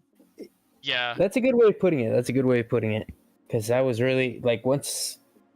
I don't know, the big twist at the end even was just like, okay, what are we doing, folks? Like, I was kind of, like... I was digging it right until the end, yeah. So it was very interesting visually. Like, it was very well directed, and it has a good art style. Yeah, I mean, the art direction, the art style, the animation, all of it was really good. It's because it's literally just the Little Mermaid. Yeah. But, you know, with some like minor adjustments and twists to it. Yeah. The last maybe like 5 minutes. Yeah. Where you have kind of the twist ending to the story, and then, like, I guess another twist. It's like a double twist because she gets reincarnated at the end, and then. Well, it's more like the. Yeah. It's like the twist on the ending of the Little Mermaid, where it's like, oh, like he actually kills her or whatever, and then Yeah, well, in the actual, like, fairy tale or whatever, the original Little Mermaid story, she gives up on love and obtains a soul. In the Disney version, she gets married to Prince Eric, but this is yet another twist on that. Yeah. Yeah. But anyway, before all that, I was really fucking with it, but yeah, but at the ending, it looked like it was going to be gay, so. Yeah, we don't like that around here. Yeah. We don't like that around these parts, cocked shotgun. I don't know. It just... Even yeah, if I mean, unless it's like a know. friendship thing, like, but there's no way to know without watching more. And unfortunately, we're hindered by not having access to episode 2 by the time we do voting. Grand Blue was an exception. I almost would have liked if it would have, like, adhered more closely to the actual Little Mermaid story. Like, just followed through instead of trying to put their own unique twist on it. I mean, I don't even mind the unique twist the idea of a unique twist on an old thing, but it did kind of, it felt like, what are we doing? Like, what? Okay, she comes back to life in modern day, and she has to rescue all of her family and countrymen. I think, really, if it wasn't, like, clearly going to be Yuri, I would be more on board. Yeah. But I don't know, dude. Even without the Yuri, just like the whole modern day thing, I was like, oh, great, here we go. That twist, because I remember that might be interesting. Because we kind of wanted that out of Kijin Gentosho too, but we didn't get it until sort of the end, and by that time they kind of fell off. So it was, I mean, not kind of, it did fall off, but which is unfortunate. So it could still potentially be interesting, and, like, you know, maybe it's a friendship thing and not a gay thing, but we can't know that without watching more. So yeah. What are your scores, my good friends? You, sir? So I gave it a 24. Okay. Oh, wow. Yep. I gave it a 16. Okay, yeah, higher than me. I gave it 20, so we're 4 apart each. Which actually, that's funny. That comes right to 40. Wow. It's like numerology. Yeah, something like that. Like, it was really good up until that, like, what are we doing here? I don't know. This feeling of uncertainty makes me uncomfortable about continuing to watch this show. Yeah. That's really all that it boils down to. Like, honestly, I'd recommend watching this first episode if anybody is curious, because it was really good.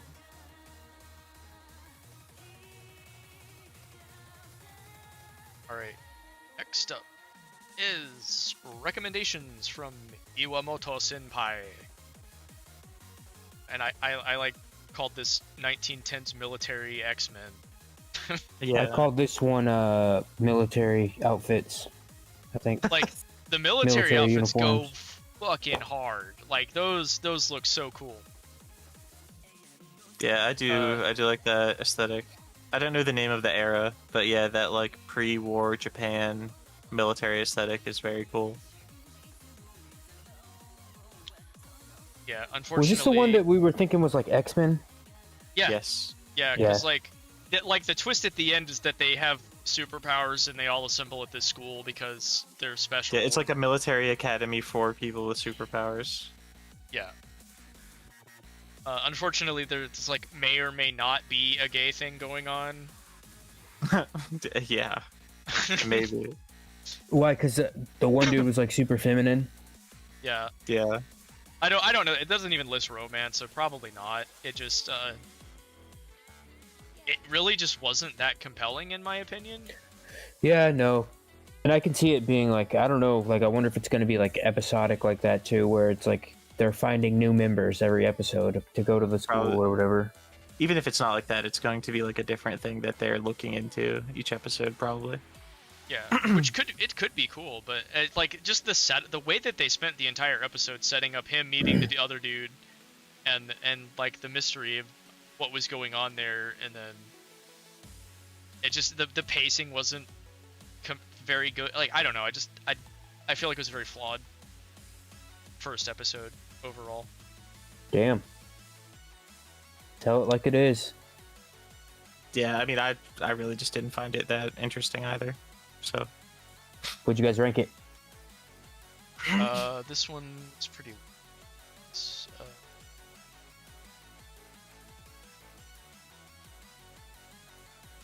Oh yeah, 23. what did you give it? I gave it 18. Okay. Well, I also gave it a 23. Damn. Okay, we have a double today. Yeah, yeah.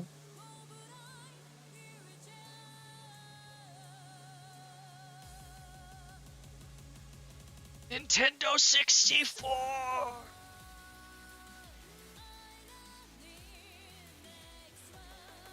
All right, next up. Anaori-san still wants to fight in the next life. So this is like a inverse isekai where this guy used to be the demon lord and she was the hero that killed him, and then they both get reincarnated into present day Japan, and he's like a neat loser living in his like he's just playing video games or whatever, and she finds him and bursts into his house and is like, you need to get your shit together. So he's like, you know what, you're right, and then he gets a job as a teacher, and it turns out he's a teacher for a classroom. That she's a student in, yeah. And it is goated. It is so good. It was also apparently the manga is the same mangaka as Panty Pony Dash. Really? Yeah. I'm gonna double check that, but I saw somebody say that. No, sorry. Yeah, sorry, no. So they work on Monogatari as well. Yeah, that's their anime credits. Yeah. Published manga, right? Too. It did an Osaka. I did not know this. A Dojin. They did Mayo and Osaka Neko from Overrun. Interesting. That's crazy. I forget if they had any. Oh yeah, I know Jun Fukuyama. I'm trying to remember if they had any. Kika Sayoko. Oh, Rie. That's Megumi and Aqua. No, that's not Aqua. Oh, Sharp is in this too. Uchida Maya. She's all over the place this season. But yeah, this was fantastic. She's in a lot.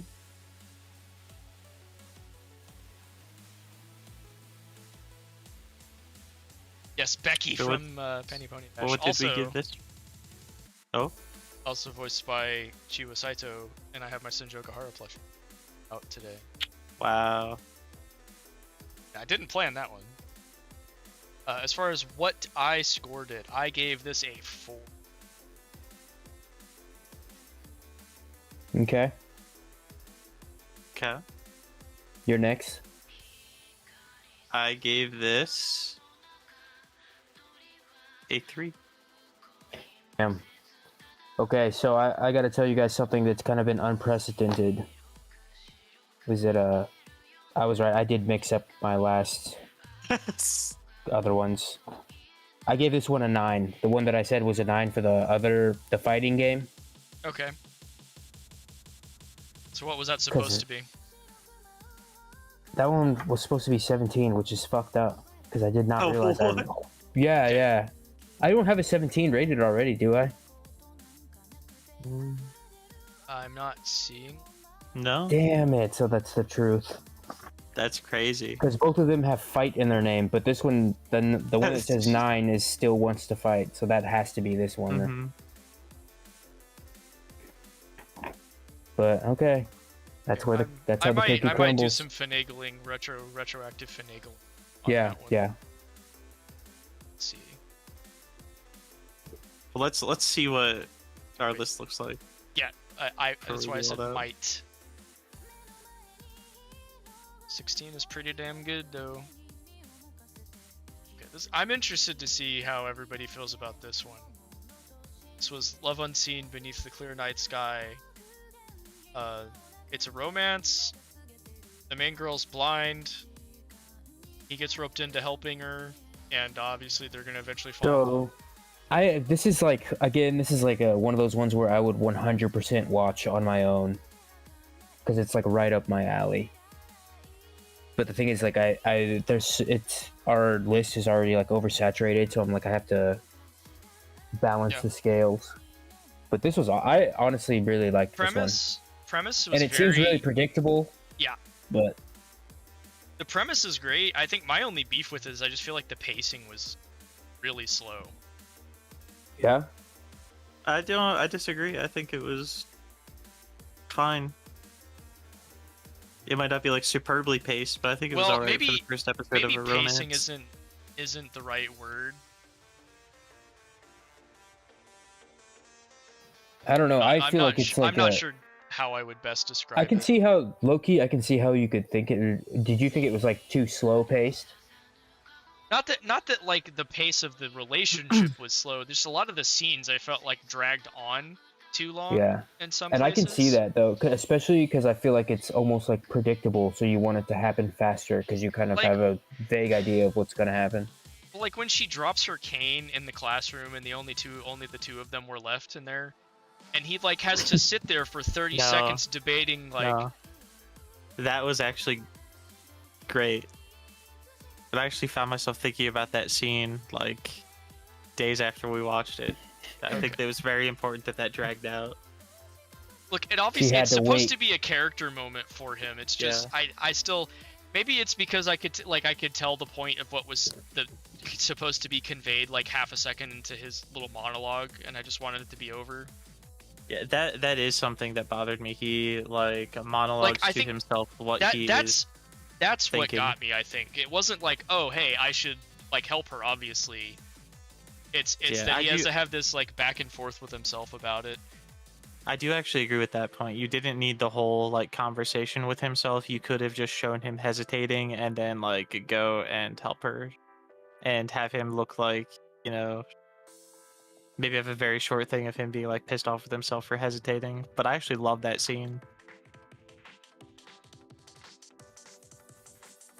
I thought it was a good anime, honestly, and I can see myself watching overall, it. It does seem pretty good. Yeah. I'm not gonna lie. I got annoyed at a couple of the scenes. What you guys got? I gave it a 19. Okay, I gave it a 15. Oh, okay. I figured that was gonna be higher from you. Yeah, I gave it an 11. Oh wow. Okay. See, I was not expecting you to be the one that liked that the most out of all of us. I know. I kind of was expecting myself to, but then, low-key, I put the fact that I put the Fighting Girls one at 17. I do not know what the fuck was going through my head. I don't know how I looked that over. I would almost, if I was going to addend mine, I would swap those. Yeah, Well, but not that it would. I don't think it would make a difference, though, would it? I mean, I might addend mine too. If I think one of the reasons I scored that lower is because I thought you guys were not going to want to watch that. Yeah.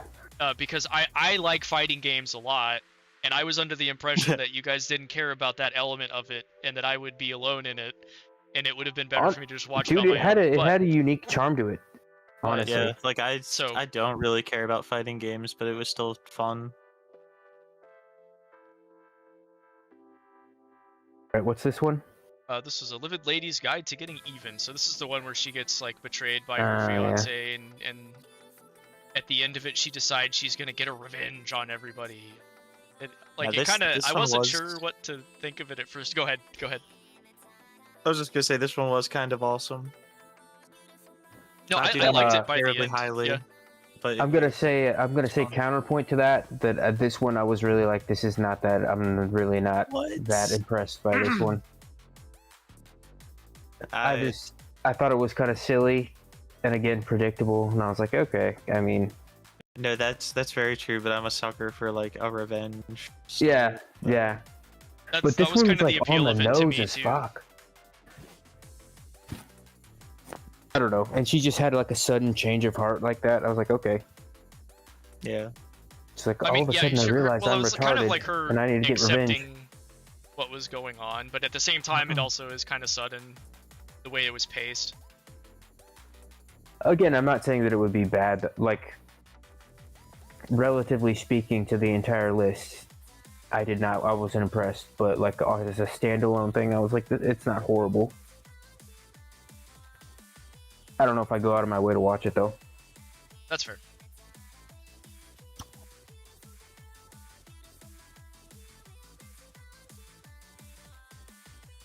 What did you end up giving it then, sir? What'd you think, John? You haven't given your thoughts on it yet. I mean, I enjoyed it a lot. Once Oh, the you did? once the Yeah, twist. so I'm like, the one happens, shitting on it. Yeah. That's fine. Yeah. That's fine. John, so straightforward. He's like, yeah, you are actually. But I mean, Okay. that's okay. Fuck you. We're here to express our own opinions and then have a Yeah. discussion. It's not like I'm not here hoping that you guys are gonna lock and step agree with me about I everything. know. I'm would giving make you it, a hard time. I know.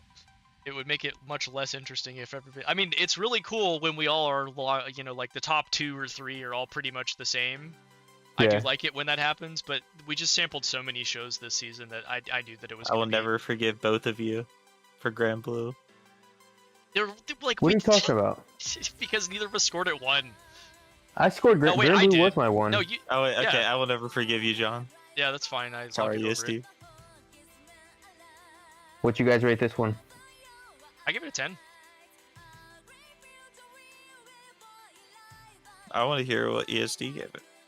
And you got to go first. Okay, I gave it a 21. Oh, okay. I give it a 25. Damn.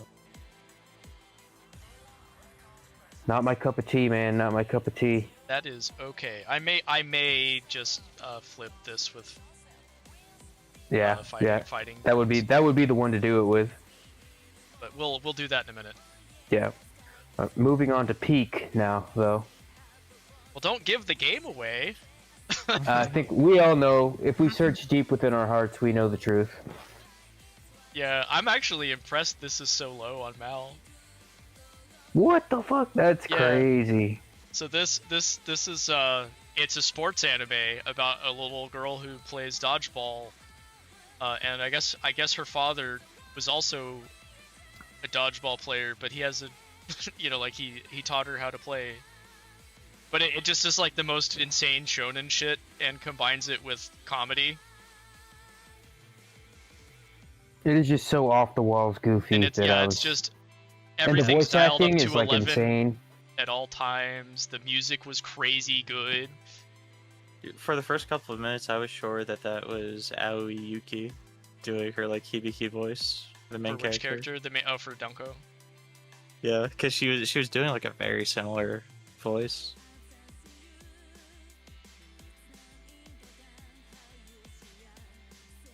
Hibiki, Yeah, that's also, I feel Sifo Gear, like- right?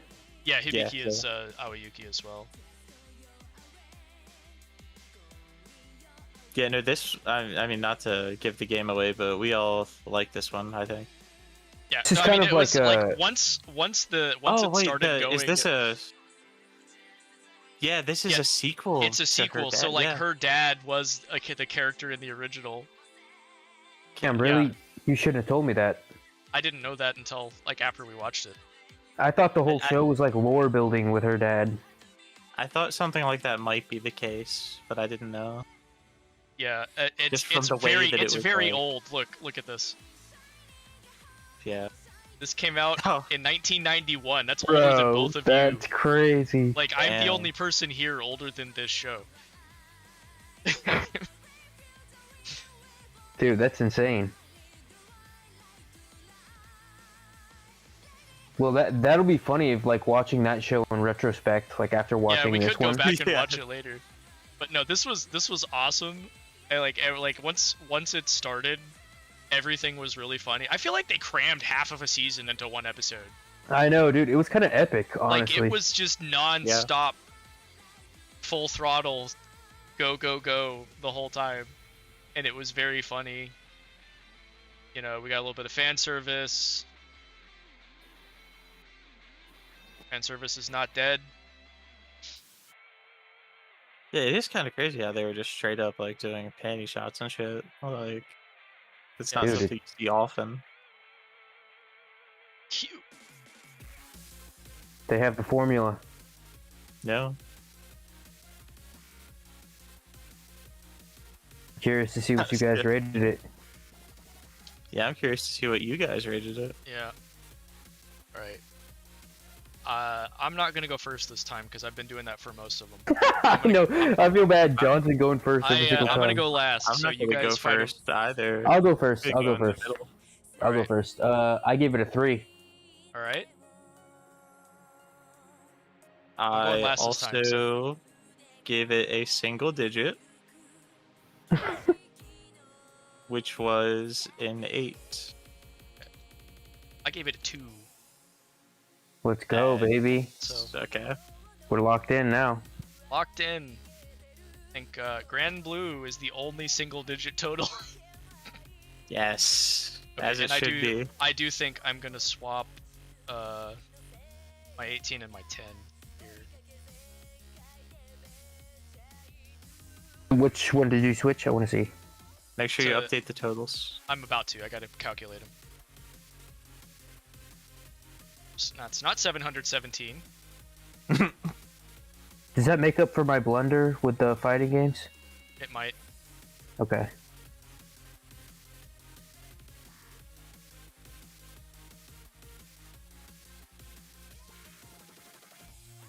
All right. Now.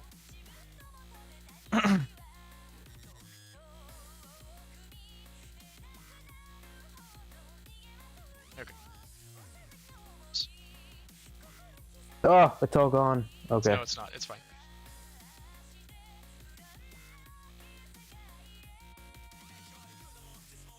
So let's see. That would not put it in the top 10.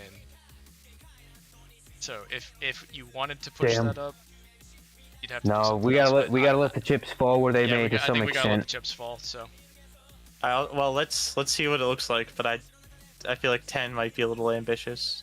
But we can see where the cutoff is. I mean that's right here. So Let's see. oh no wait, that's 9. That's 9. 10 would be because I forgot 1 is not a thing. So if we want Rich Girl Caretaker, that's 10, and then Skeleton Knight's 9, which I really want to watch Skeleton Knight. So if we did 9, that's like 3 episodes, 3 days a week. Yeah. Here, scroll Scroll- up. Scroll Yeah, up a little bit. so I can see what we're working with. You want to go up or down? Sorry. Nope, just Just like that. stay- Just like. Stay there. Honestly, I'm low-key happy. Yeah, I mean, this is about what I thought it would look like, honestly. Yeah. Yeah, I had a feeling Um, we were gonna get Ghost in Damn, the I can't Shell. believe I had a feeling we were gonna get Grow Up Kaiju Show. Girl was second to last. That's crazy to me. Yeah. But I mean, yeah, if you look I am at also it, this is happy like to do 9. everything. The lowest point in here is 11. So From you, by the way, Mr. Shit and Die. What'd I do? You have the lowest score in the top 9. Or the Uh, highest. yeah, and Which one is that? I don't have a 11. single Oh, for single double Tanya? digit in the top 9. Hey, Wow. Tanya's just don't Wait, complain. wait, Tanya's in there. One, 2, 3, 4, 5, 6. Okay, so I almost just have my top 9 in there. I literally have my top 9. Yeah. So it's like, I guess I can't complain if that's where we stop, because that's What was my 7 was fighting game, wasn't it? Yep. Yeah. So I mean, it's right there. Yeah. Damn. And I so didn't have my I smoking mean, behind like, the supermarket. that's the sad thing. Like, this looks like it would be really good. This looks like it would be really good. This looks like it would be really good. And I could kind of do without that. This I also think high. I think this would have been pretty good too, honestly. I would have been okay with this if you guys both wanted to see it really bad, but I wasn't feeling it, to be honest. Yeah, that makes sense.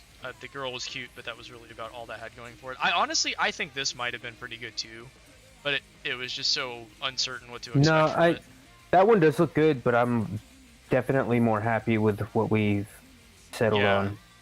Yeah, and I mean, I think we have a good list. The art fagginess of this one kept me from wanting more of it. This, we already talked in detail about that. This I think this could have been entertaining, but like, I'm fine with that being up there. Chainsmoker Cat, we already talked about in detail.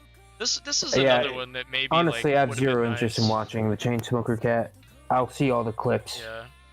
So. Yeah, I mean, honestly, like, all the stuff down here, this, I'm not surprised anymore.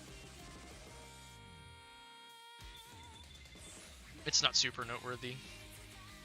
Yeah, ESD stopped being broke. What do you mean? Tencent to earn some dollars. Earn some dollars. Huh? Instead of eat shit and die, ESD could mean earn some dollars. It's just a play on. Oh, I see. Very clever. Very clever. Hey, Mighty Fighter. Yeah, Chainsmoker Cat is very funny, but it's also very gross. Like, extremely disgusting. So, it kind of isn't going to appeal to a lot of people for that reason. Again, I don't care about the disgusting part. I care about the LARPer audience it's catering to. Yeah, no, there are times where the audience that a show caters to will make me not want to watch it anymore. I liked Rick and Morty, and right up until that guy got in the dude, that's a perfect example. McDonald's. That's a perfect example. Literally, the moment that guy jumped into McDonald's and started reeing about being Pickle Rick, that was it. I was done. I haven't watched Rick and Morty since, and I will not go back to that show. I don't care. I've never seen Rick and Morty, but I think I'm Pickle Rick is possibly the funniest thing ever. So. I don't know. I don't know what meme you're talking about with the I'm Pickle Rick, but I know that I hate people who like Rick and Morty. Look, Rick and Morty. I think it was very funny, but it is this nihilistic, like. Dude, it's very... it's like what it's the best I could describe of, like, because I don't know shit about Reddit, but like I can guarantee I just get the vibe. Oh, absolutely! It's like a Redditor's wet dream. You know, that like Reddit people who think we're living on a rock and we're all made of stardust kind of people. Yeah. Cause, I mean, that's Rick's character too, and they play that up intentionally for comedy. Yeah, I only finished season 110. I watched a little bit of season 2, and it's like it seemed like it was still just as funny, but I just never finished it. And then the Pickle Rick thing happened, and that fandom is something I didn't want to be associated with anymore. So yeah. Yeah, like they play into that Reddit atheist personality archetype with Rick as a character. Yeah, I mean, and Despair, you're not wrong. It is Reddit incarnate, but I still found it to be very funny for the first season. It's just, you know, it could only implode on itself based on the type of audience it was catering to. Which is unfortunate, but what are you gonna do? Like, that's just most Western media. Like, we should all be thankful that Smiling Friends decided to end before it became something like that. It was already well on its way with the fandom that it was. Yeah, well, and I low-key, I speculate that maybe they saw a lot of the fans they were attracting and were like, you know what, nope, I don't want to deal with this anymore, let's get out of here. Maybe. Obviously, I can't prove that, but just, like, you don't want to be somebody, like there's got to be nothing more debilitating than being somebody like Toby Fox who made Undertale and then catering to like somehow obtaining the most insufferable fan base of all time, despite the game probably being really good. I've never played Undertale, but it's like that, which you guys probably have no idea, but I'm even talking. I know, you know, not to be a hypocrite, but the only reason I know Undertale is from like the OST. I mean, that the music's fantastic, right? It has a really good soundtrack, and I do like Undertale, so. Yeah, no, and the thing is, I bet it's a good game. I still have to play it. I've got a copy of it on my shelf, but I mean, I don't know if I would say it's a good game, but it's a good experience. The gameplay itself is not that. Yeah, Mighty Fighter's got a good point too. Like Toby Fox literally moved to Japan and doesn't interact with English-speaking people that often anymore because the English side of the fan base for his games is just insufferable. Yeah.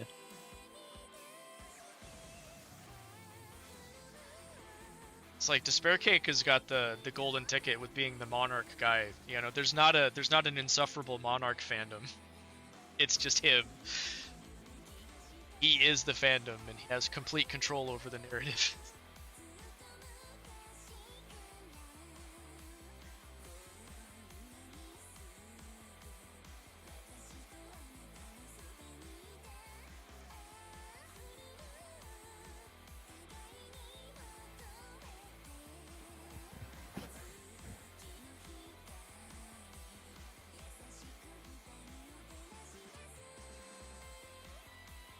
Yes, you get to shape the entire fandom now. It's your job.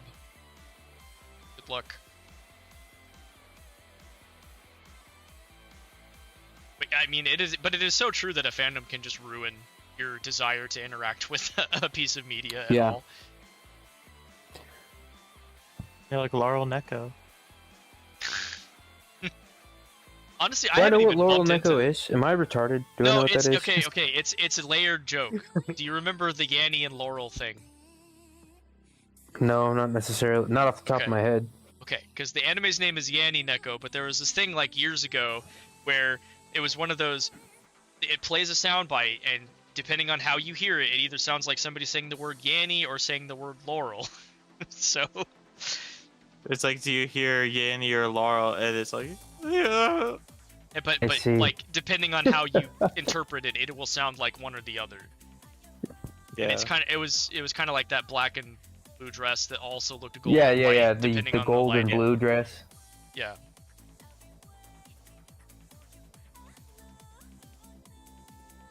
Yeah, it's like honestly, Mighty fandom... Fighter. Go ahead. That's how K-On! Has been with me, because I absolutely loved K-On! It's became the most annoying people ever. So. Yeah, dude, I remember when I first joined Twitter, like the majority of the people that I like interacted with, every single one of them had a K-On! PFP. I bumped into a lot more of them. It was definitely like a trendy thing. Yeah. I mean, I think part of it was just that one meme where it was like, K-On! Was what really radicalized me. Mm-hmm. I know, and that's annoying, but at the same time, it is funny to see people see like actual like, I don't know, like what's the word, libtards or whatever, seethe over like K-On! Being like a Nazi anime or whatever. It was delicious seeing like libtard fans of K-On! Yeah, that's what I mean. Yeah, lose it. Yeah. Because like I was a fan beforehand, and I was very annoyed at people just like LARPing it, basically. Yeah. See, I didn't know. I was definitely a LARPer before even knowing what the fuck K-On! Was, but I was like, this is associated with that. I at least like agreed with them. Yeah, I know. It's really annoying, but.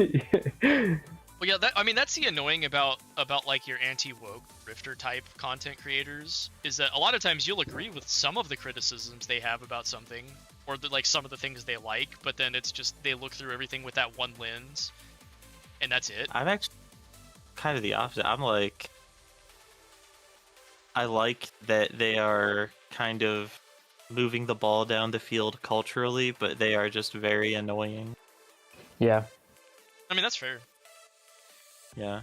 And they also get hung up on the wrong thing, because I've been listening to them a little bit more lately because of the Odyssey, so I'm really curious about that. But it's they all get hung up on the weirdest things that don't matter. What about the Odyssey? You've been hung up on? I just like hearing what people think about it, so I'm gonna go see it in a few days. I need to go see it too. My manager was telling me to go see it. He hadn't seen it yet, but I'm curious. I want to go into it with an open mind, but I don't know. I think I'm gonna hate it, if I'm being completely honest. Yeah, I don't think it's going to be a very good movie, but I think it's going to be really boring and like dragged out and like hyper focused on cinematography bullshit rather than like, I don't know. Sorry. So I can only art fag too much. Yeah, I'm talking to 10. Don't unfollow me, by the way. But but yeah, my homeboy wants to go see it on Monday. Anime is actually super trad group. It's definitely a little annoying from time to time. Oh, my anime is based in Christpilled. You shouldn't have your fan service in there. So this is before your eyes. What kind of game is this? It's a emotional first-person narrative adventure where you control the story and its outcome. Wait, did you guys not have to read the Iliad and Odyssey in school? I read one or maybe two of both of those. Dude, I had the Odyssey as like a literal required reading when I was like, yeah, I had to read. We had to. I can't remember which one, but I did have to read one.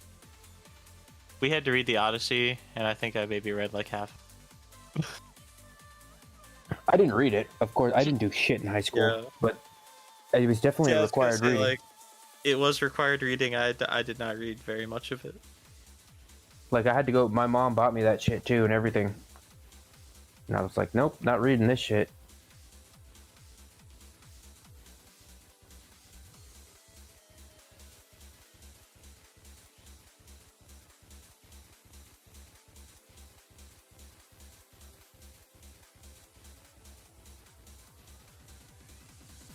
But basically, from like the unbiased sources, from what I've heard, is that it's like just a very boring movie. Yeah, I've heard that it has serious pacing issues. And, I heard that it doesn't give, which is like, you know, not necessarily anybody's fault, but I heard that it doesn't provide like any context. You kind of just get thrown into the shit and expected to know what's going on, and which is fine. Yeah. I mean, I think it's reasonable to expect. Right. I know, but like the fact that they're going for like a, I don't know, what would you call it? I don't know, A-list movie or like a really popular movie. Yeah. That's for the masses. You got to give them a little bit more context. Again, I haven't seen it, so I don't know. But I think that for like Western audiences, at least, expecting them to know about the Trojan War is fine. But yeah, like all of the weird like political stuff aside, I've heard that it's very poorly paced. You know, it's like 3 hours long. Yeah, dude, and see, that's like, you got to be a really good movie to hold my attention for 3 hours. And I love to sit through long movies. If I like the movie, I'll sit for 3 hours. But yeah, same. I've sat down and watched like 4-hour movies and been riveted. Fuck yeah. I think Gettysburg is like 4.5 hours long, or something like that. Yeah, I mean, yeah. But yeah, I've also heard that there are some serious problems just with like the writing and stuff like that. Yeah. Oh yeah, I have seen, and honestly, like I know it's not that big of a deal, but I can see it. Just me being the person I am. Like apparently they talk with like a modern accent, dialect, or whatever. Yeah. That could throw me off big time. Big time. Yeah. So there's that. And then just the ways about like the characters themselves are written are apparently pretty weird. But when are you going to see it? I don't know, dude. I don't even know if I'm gonna go see it. I don't, because I'm just not that. Okay. From what I've seen so far, I'm just like, I don't want to spend $20 to go just watch a movie for 3 hours. Well, I'm going Monday afternoon, so if you see it before that, we can talk about it when we link up Monday. Have you? This is kind of relatively off topic, but have you seen Troy? Yeah. Okay. I have, okay. yeah. Not that you were asking. Okay. Okay. I've seen it. Yeah. That's like one of my favorite movies of all time. So I'm kind of like holding it to that standard. I know it's been compared. I don't know if it's even comparable. Like I would not set your expectations by that. Okay. End of Ava, dude. I think that's playing somewhere. Yeah, he was talking about seeing it in theaters, I think, right? Yeah. No, I mean, I think they're actually. I think they're playing that at the theater that I'm going to see Odyssey in. I think, but I don't know that I'm going to go to that. Yeah. I gotta find a place to keep up with when they do theater runs for anime in the U.S. because it is actually kind of hard to know ahead of time. And yeah, I live like posted maybe that one website. Yeah, I gotta go like back and ages find ago. it. I gotta go back and find it. Because literally the only time I've been able to just go on my own to an anime movie, I was at my brother's house in a big city that has a theater that they show anime at, and any other time I look at it and it's like, well, the nearest place is 90 minutes away and it's at 7 p.m. on a weekday. Okay. Yeah. You know. Yeah, I mean, there's nothing to really be done about the show times. That's just kind of what they are. But it is. Yeah, because just anime is not. It big is enough one over nice here thing to justify about reasonable theater showing times. My cousin actually. I told you guys I went and saw Bleach, and then my cousin just apparently I don't know what this is Slime the movie, Tears of the Azure Sea. Does that what? Some anime that my cousin was like, we should go see this. I'm like, what the fuck is this? Let's see if there's anything called that. It's called Slime the movie, Tears of the Azure Sea, and apparently it was showing in theaters. Hopefully this isn't fucking doxing me. Yeah. No. Is that it? No. Scarlet Bond. No. Yeah. Unless he clicked on some fucking...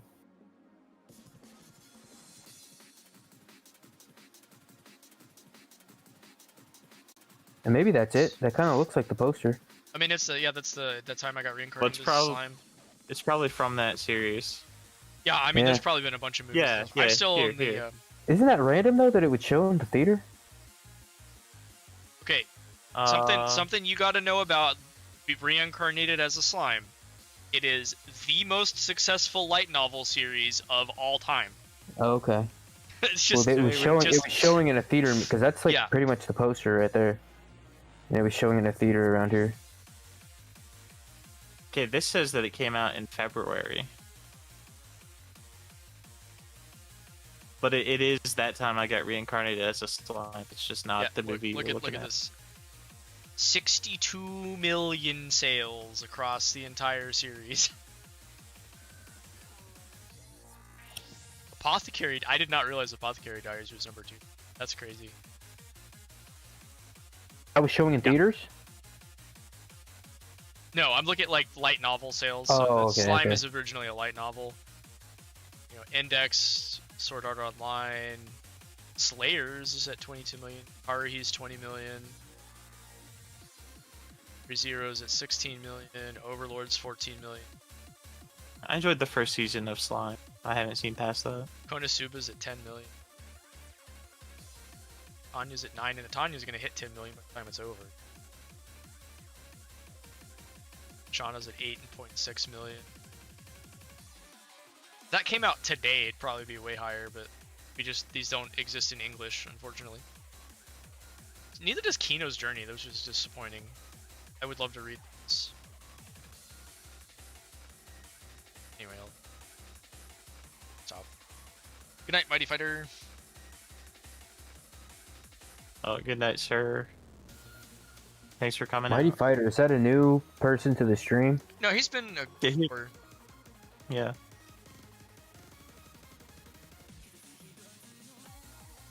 I feel like tonight we had the chat was we definitely in the field had a tonight. great Holy showing shit. of people tonight. So You guys have been wonderful audience participants today. Thank you very much.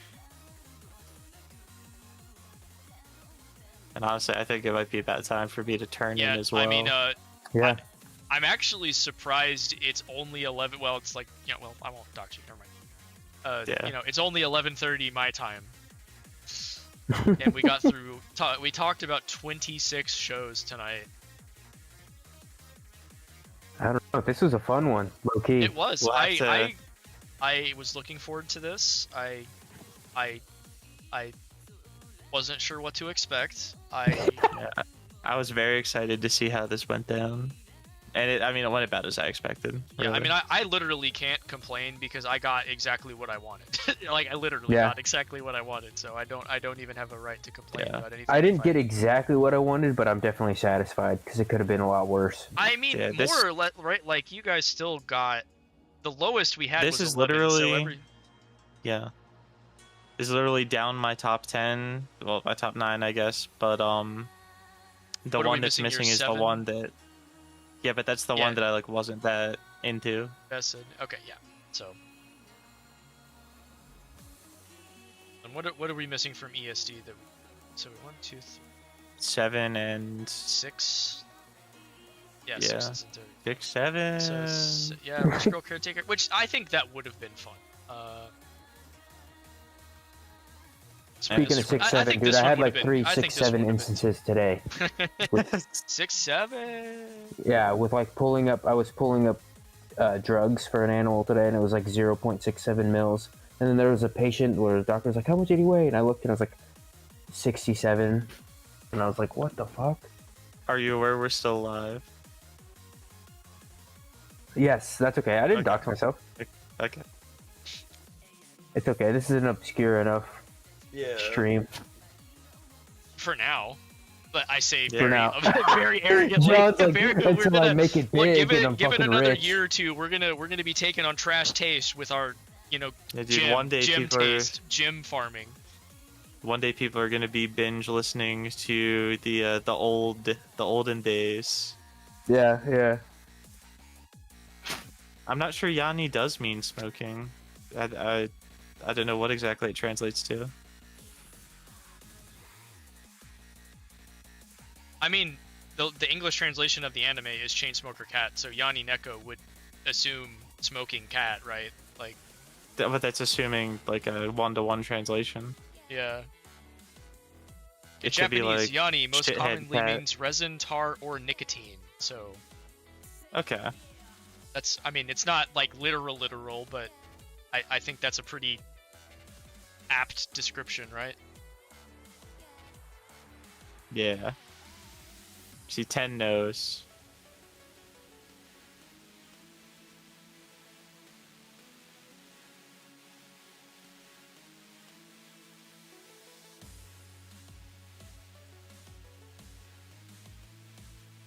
So, yep.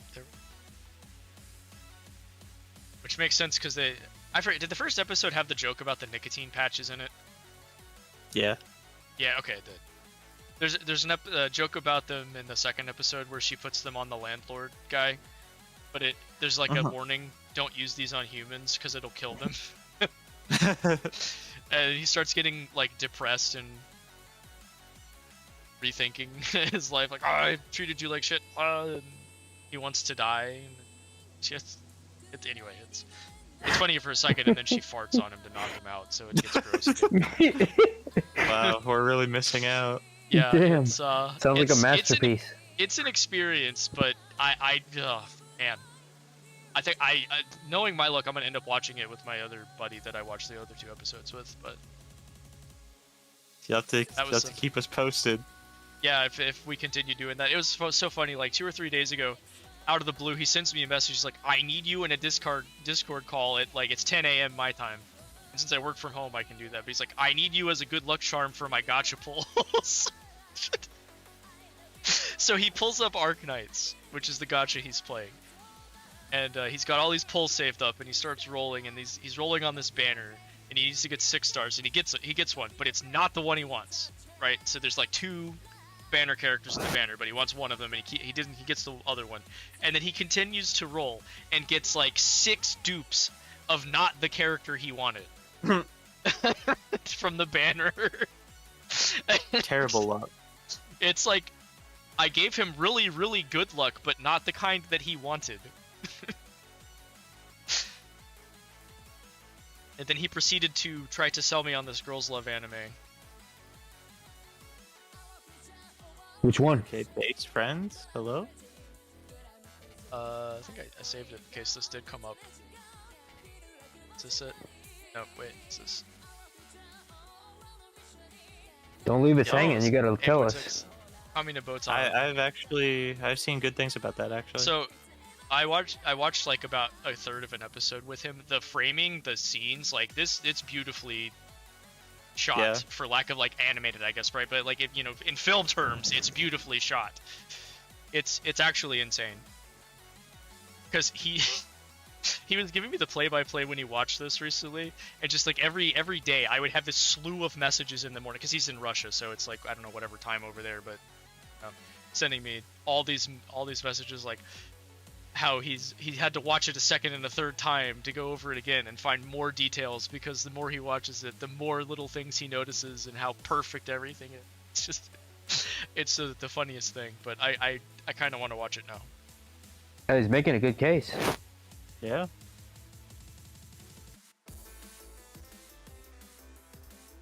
But low-key, I do gotta go though, because I gotta piss like a pregnant racehorse, so that's probably it's a it. good time actually. to call it. So, thank you I feel like our joining piss us has been tonight. synced up like a girl's periods are synced up. How have I been the one that hasn't had to get up and use the restroom? I think it's because I'm drinking beer. It makes me have to piss really frequently. Caffeine does that too, and I've had 2 cans of soda. Actually, I'm drinking. Damn, John. You got a bladder of steel. Yeah. Did you guys ever play Rock Band? Yeah. Yeah, so Rock Band 2 actually. had an achievement called Bladder of Steel. Oh. And you had to play the endless set list, which was every song in the game without pausing or failing. I can't. Well, maybe if I wasn't drinking beer, maybe, but Yeah. Yeah, no, I did it, but I strategically like went to the bathroom between the song that didn't have a lot of notes or whatever for the beginning. So, yeah, but yeah. Anyway, I didn't mean to derail that. It's just the first thing I thought of when you said Bladder of Steel, because that was literally the name of the achievement. But thank you everyone for coming out tonight. This was a great stream. You guys can go to the restroom. It was one of our more successful ones. Yeah, it was really good. But yeah, this was great. Getting better each time. Yeah, as long as I gotta just be careful about the headset, because I don't want to spend 30 minutes configuring audio settings. Like, obviously we still want to do our audio tests before the stream. Who knows? Starts, that might just mean that it was a good time to start. Like that was because maybe it's because we started. I think we started at like a decent time last time, and it took 10 years for people to come in. Yep. Well, he didn't advertise it beforehand. Yeah, this time I actually told people ahead of time. So, but thank you everyone for showing up like within 15 minutes of the stream starting this time. Bye bye. Yeah, I will end the stream now.